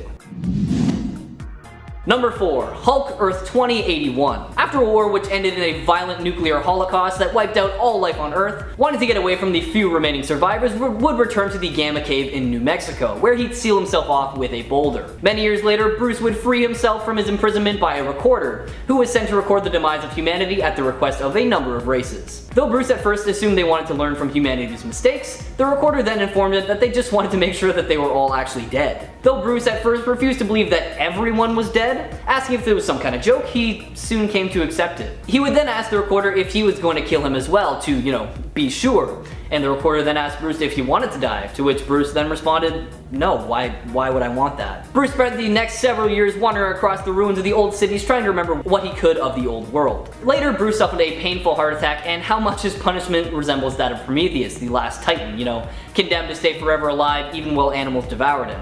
As he died, the Hulk's persona arose in his mind. Banner would plead with the Hulk, begging him to simply let go of his conflicts, claiming that they were going to a paradise where all their dead friends were, where they could be happy. Hulk threw away his suggestion thinking it was a trick, and because in his eyes, friends had always betrayed him. With Banner completely gone, the Hulk was left completely alone in an empty world. Check out this one-shot storyline in 2002's Incredible Hulk, The End. Number 3, Zombie Hulk. That's right, it's Jack talking about the Zombieverse once again, my big favorite. In the world of Marvel Zombies, the Hulk is the hungriest one there is. After an unnamed hero driven by the hunger crashes on Earth and infects the Avengers with a zombie virus, the world spirals into a zombie apocalypse. Once valiant heroes resort to stomach-churning acts to fulfill their craving for human flesh, and the world becomes a battle for the strongest for scarce resources. A roaming band of zombies composed of, or I guess decomposed since they're zombies, of former heroes such as Spider-Man and Wolverine, kill and eat their way across the planet with a zombified Hulk serving as the Twisted Team's muscle. The group eventually crossed paths with the Silver Surfer, who was subsequently brutally killed by the Hulk and eaten by the group, imbuing the zombies with the cosmic power, allowing the former heroes to take to the stars to eat their way across the galaxy. 40 years later, Hulk returns to the Earth to find a colony of human survivors in New York, known as New Wakanda. After Giant Man declared a plan to create a breeding program to have food for eternity, Spider-Man and Luke Cage rebelled and fought Tony and the others. A force field was activated, protecting Black Panther's stronghold and the survivors, but sealed Gladiator and an unconscious Bruce Banner inside and cut Luke Cage in half. Hulk eventually escapes, and after eating Reynolds, Hulk transformed back into Bruce and voluntarily was eaten by the zombies so that he could cause no more damage to anyone. You all already know that this is one of my favorite universes, so check out Zombie Hulk for yourself, starting with his first appearance in Marvel Zombies Dead Days #1.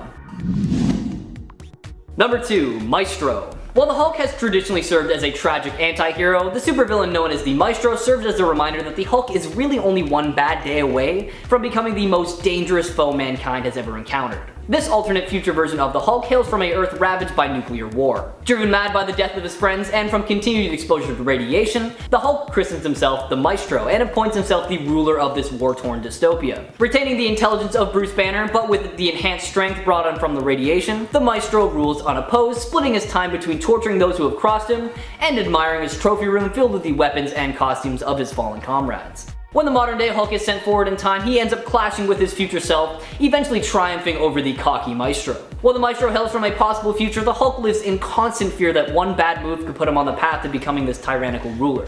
Fast forward through some pretty cool events that you should definitely read for yourself, and we see the Maestro go up against Logan, who unsheathed his claws and just decapitates him. Give the story a read for yourself, starting with 2017's Old Man Logan, Volume 2, number 25.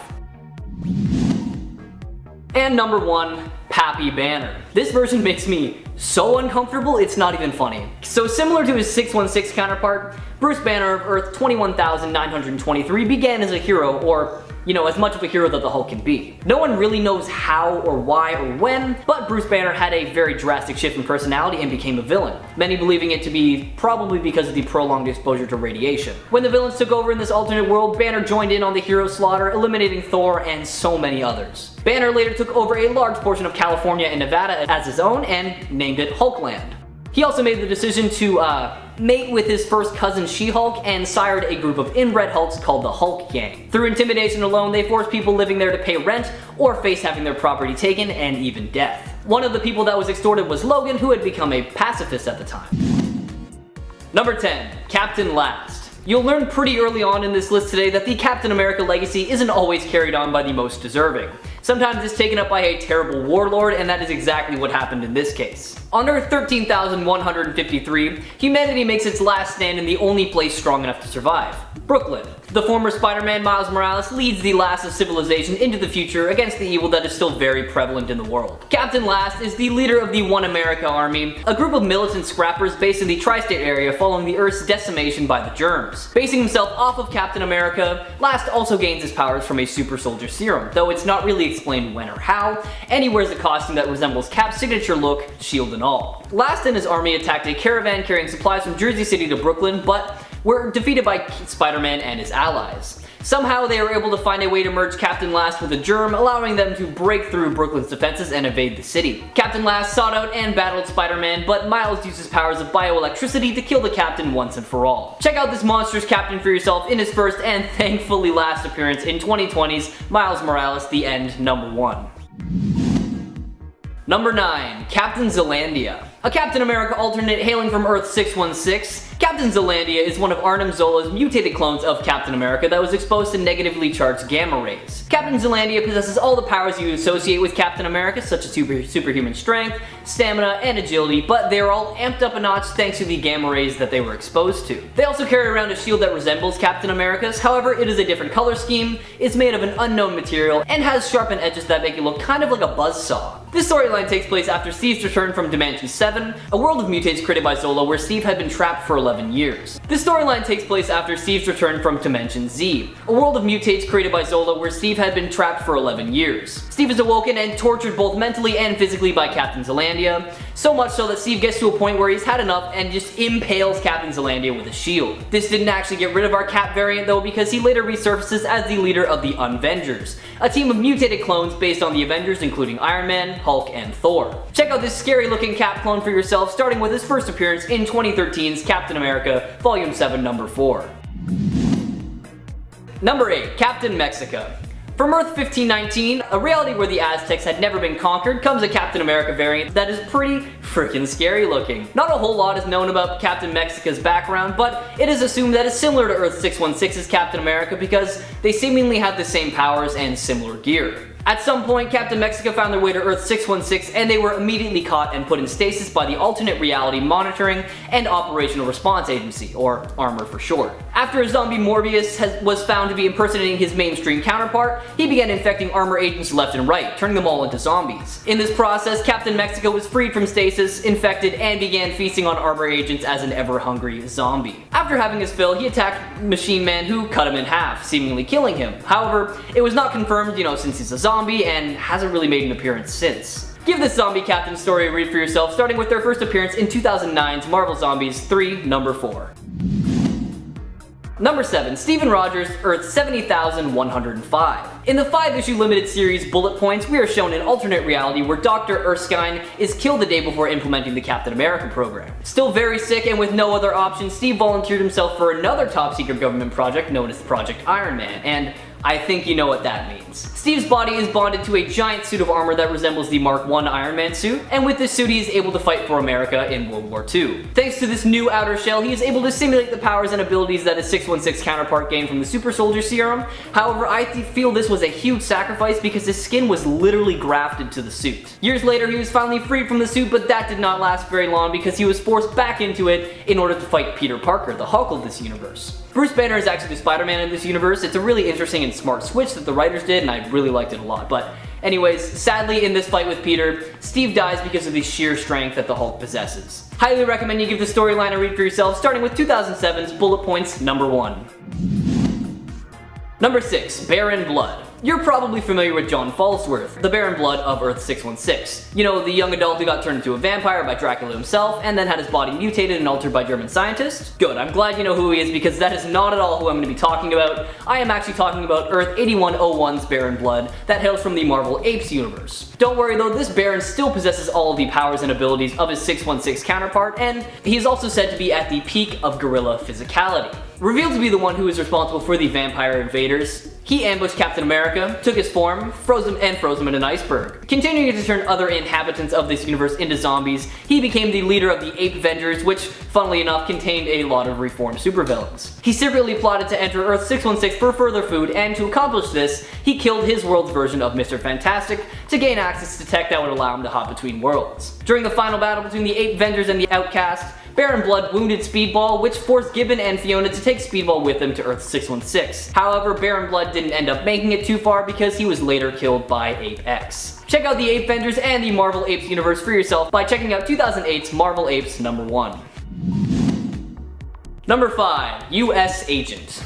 A huge shakeup for Cap came up in a bold 1987 storyline.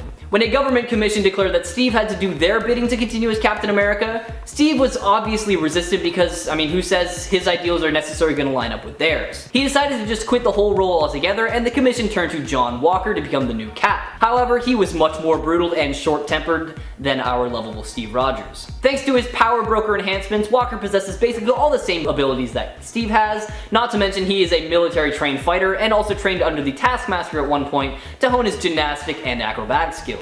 A real breaking point for this character is when a group known as the Watchdogs took out his parents, causing Walker to experience extreme levels of grief and to go on a bloody rampage. These bad actions led him to being deemed unworthy of the Captain America name, and he soon after faked his own death and came back as the US Agent. As the US Agent, we have seen Walker as a member of the Dark Avengers, Omega Flight, Jury, and even the Watchdogs as an undercover agent. There is so much more when it comes to this character, so go check him out for yourself, starting with his first appearance as the Super Patriot in 1986's Captain America number 323, or just feel free to skip ahead to his time as the US Agent, starting with 1989's Captain America number 354. Number 4, Captain Hydra. You're probably thinking that I'm going to be talking about the time where it was revealed that Captain America was actually an agent for Hydra and the entire fandom just lost their mind when they saw the infamous Hail Hydra panel. Now, I thought it would be way too easy to include that dark version of Captain America and challenge myself to look for some other variants, but don't worry, if we do a part 2, I will definitely include him in that list. Enough with that tangent though, let's get back on track with Leopold Zola of Earth 85,826. Possessing the exact same powers and abilities of his 616 counterpart, aka Nomad, this version of Zola differs from him because he is a spoiled and arrogant brat who does literally whatever he wants. The Captain led Hydra's team of Avengers to capture Nomad and Captain America's daughter Ellie in order to end the remnants of the rebel movement which was resisting Hydra's rule in the domain of the Hydra Empire. He pulled no punches when doing this, killing anyone who got in his way, and even broke Nomad's spine during a one-on-one fight between the two. Check out Leopold Zola for yourself, starting with his first appearance in 2015's Hail Hydra number 1. Number 3, Anti-Cap. With a name like Anti-Cap, you know this guy is going to be pretty dark. Not a whole lot is known about Anti-Cap, but according to his files, we know that he was enlisted in the Navy after the Oklahoma City bombing. He almost became a SEAL, but didn't pass the psychological test, and as a US Marine, he killed one of the biggest drug dealers around. But that's about it. At some point during his time in the Navy, he agreed to undergo an experiment that would basically make him the Navy's version of Captain America through something called the AVX patch. It worked and gave him similar abilities to Captain America, but only worsened his mental state, leading him to murder an admiral that was overseeing the project. He went AWOL after that, and Captain America and the Falcon were tasked with finding him before he could cause any more damage. After a long search, Captain America found Anti-Cap, and the two battled it out for a while, with Steve coming out on top. Defeated both physically and mentally, Anti-Cap chose to take his own life into his own hands and dropped in front of a moving subway train, ending his own life. Why not check this character out for yourself, starting with their first appearance in 2004's Captain America and the Falcon number 1. Number 2, Colonel America, aka Zombie Cap. Now I know you're all expecting this one to pop up on this list at some point. Like most of the other heroes from Earth 2149, very little is known about Colonel America's life before the zombie plague, but it can be safely assumed that it is similar to his 616 counterpart, with the only difference being an obvious rank change and the fact that Colonel America served as the President of the United States for almost a full term. During a battle with Sentry, Colonel America was infected with the zombie virus, and he is actually the one responsible for turning Spider-Man after he launched himself into the air and biting him. With an insatiable hunger, Colonel and the rest of the Avengers go on a hunger-fueled rampage. Skip ahead a little bit and we see Rogers alongside other zombies gain cosmic powers after devouring the Silver Surfer, but even the cosmic powers he gained couldn't prevent his death because during a fight with the Red Skull, he just straight up gets his brain scooped out. Fast forward another 40 years and we find out that the Colonel's brain is still very much alive thanks to the zombie virus, and it ends up being transplanted into Black Panther's dead son T'Challa. However, this turned out to be a terrible idea because Colonel America turned into a battle-crazed zombie that couldn't think of anything other than fighting and killing. His final fate was never actually confirmed, but it can be assumed that he died in one of the later battles that ensued between the zombies and the humans. Now, the Zombieverse is probably my favorite Marvel universe out there, and I would love to hear your thoughts on it too, so check out Colonel America in his first appearance in 2007's Marvel Zombies vs. Army of Darkness #1, and let me know what you think in the comments below. Number 1, Steve Rogers, Earth 11,326. Still the leader of the Avengers, even in this universe, this Steve Rogers is not the nice guy that we would expect, or at least he doesn't start out that way. With all of the powers and abilities of his 616 counterpart, Captain America of Earth 11,326 was recruited as a part of a team to hunt and kill all mutants. During a mission to the mutant stronghold Fortress X, he succumbed to a deep and primal bloodlust and just killed Mystique because he thought that she was a threat, only to find out she was actually protecting a group of mutant children from the dangers of the world. With her dying breath, she completely changes Cap's outlook on life by questioning if what he was doing was actually right and how he could have let himself go this far. Realizing his mistake, Cap called off the mission and took everything into his own hands, killing the Steel Corps in order to protect the mutant children from any more horrors. Alongside the other members of the Avengers, Cap fought to protect Fortress X but was killed by the Hulk. He redeemed himself in the eyes of the mutants enough to inspire them to continue the fight in his honor though. Now I put this Captain America at the top of this list today because it shows just how truly merciless a Captain America who has lost his values and humanity can be. Check him out for yourself in the Age of X storyline starting with 2011's Age of X Universe #1. That'll be it for this video everyone.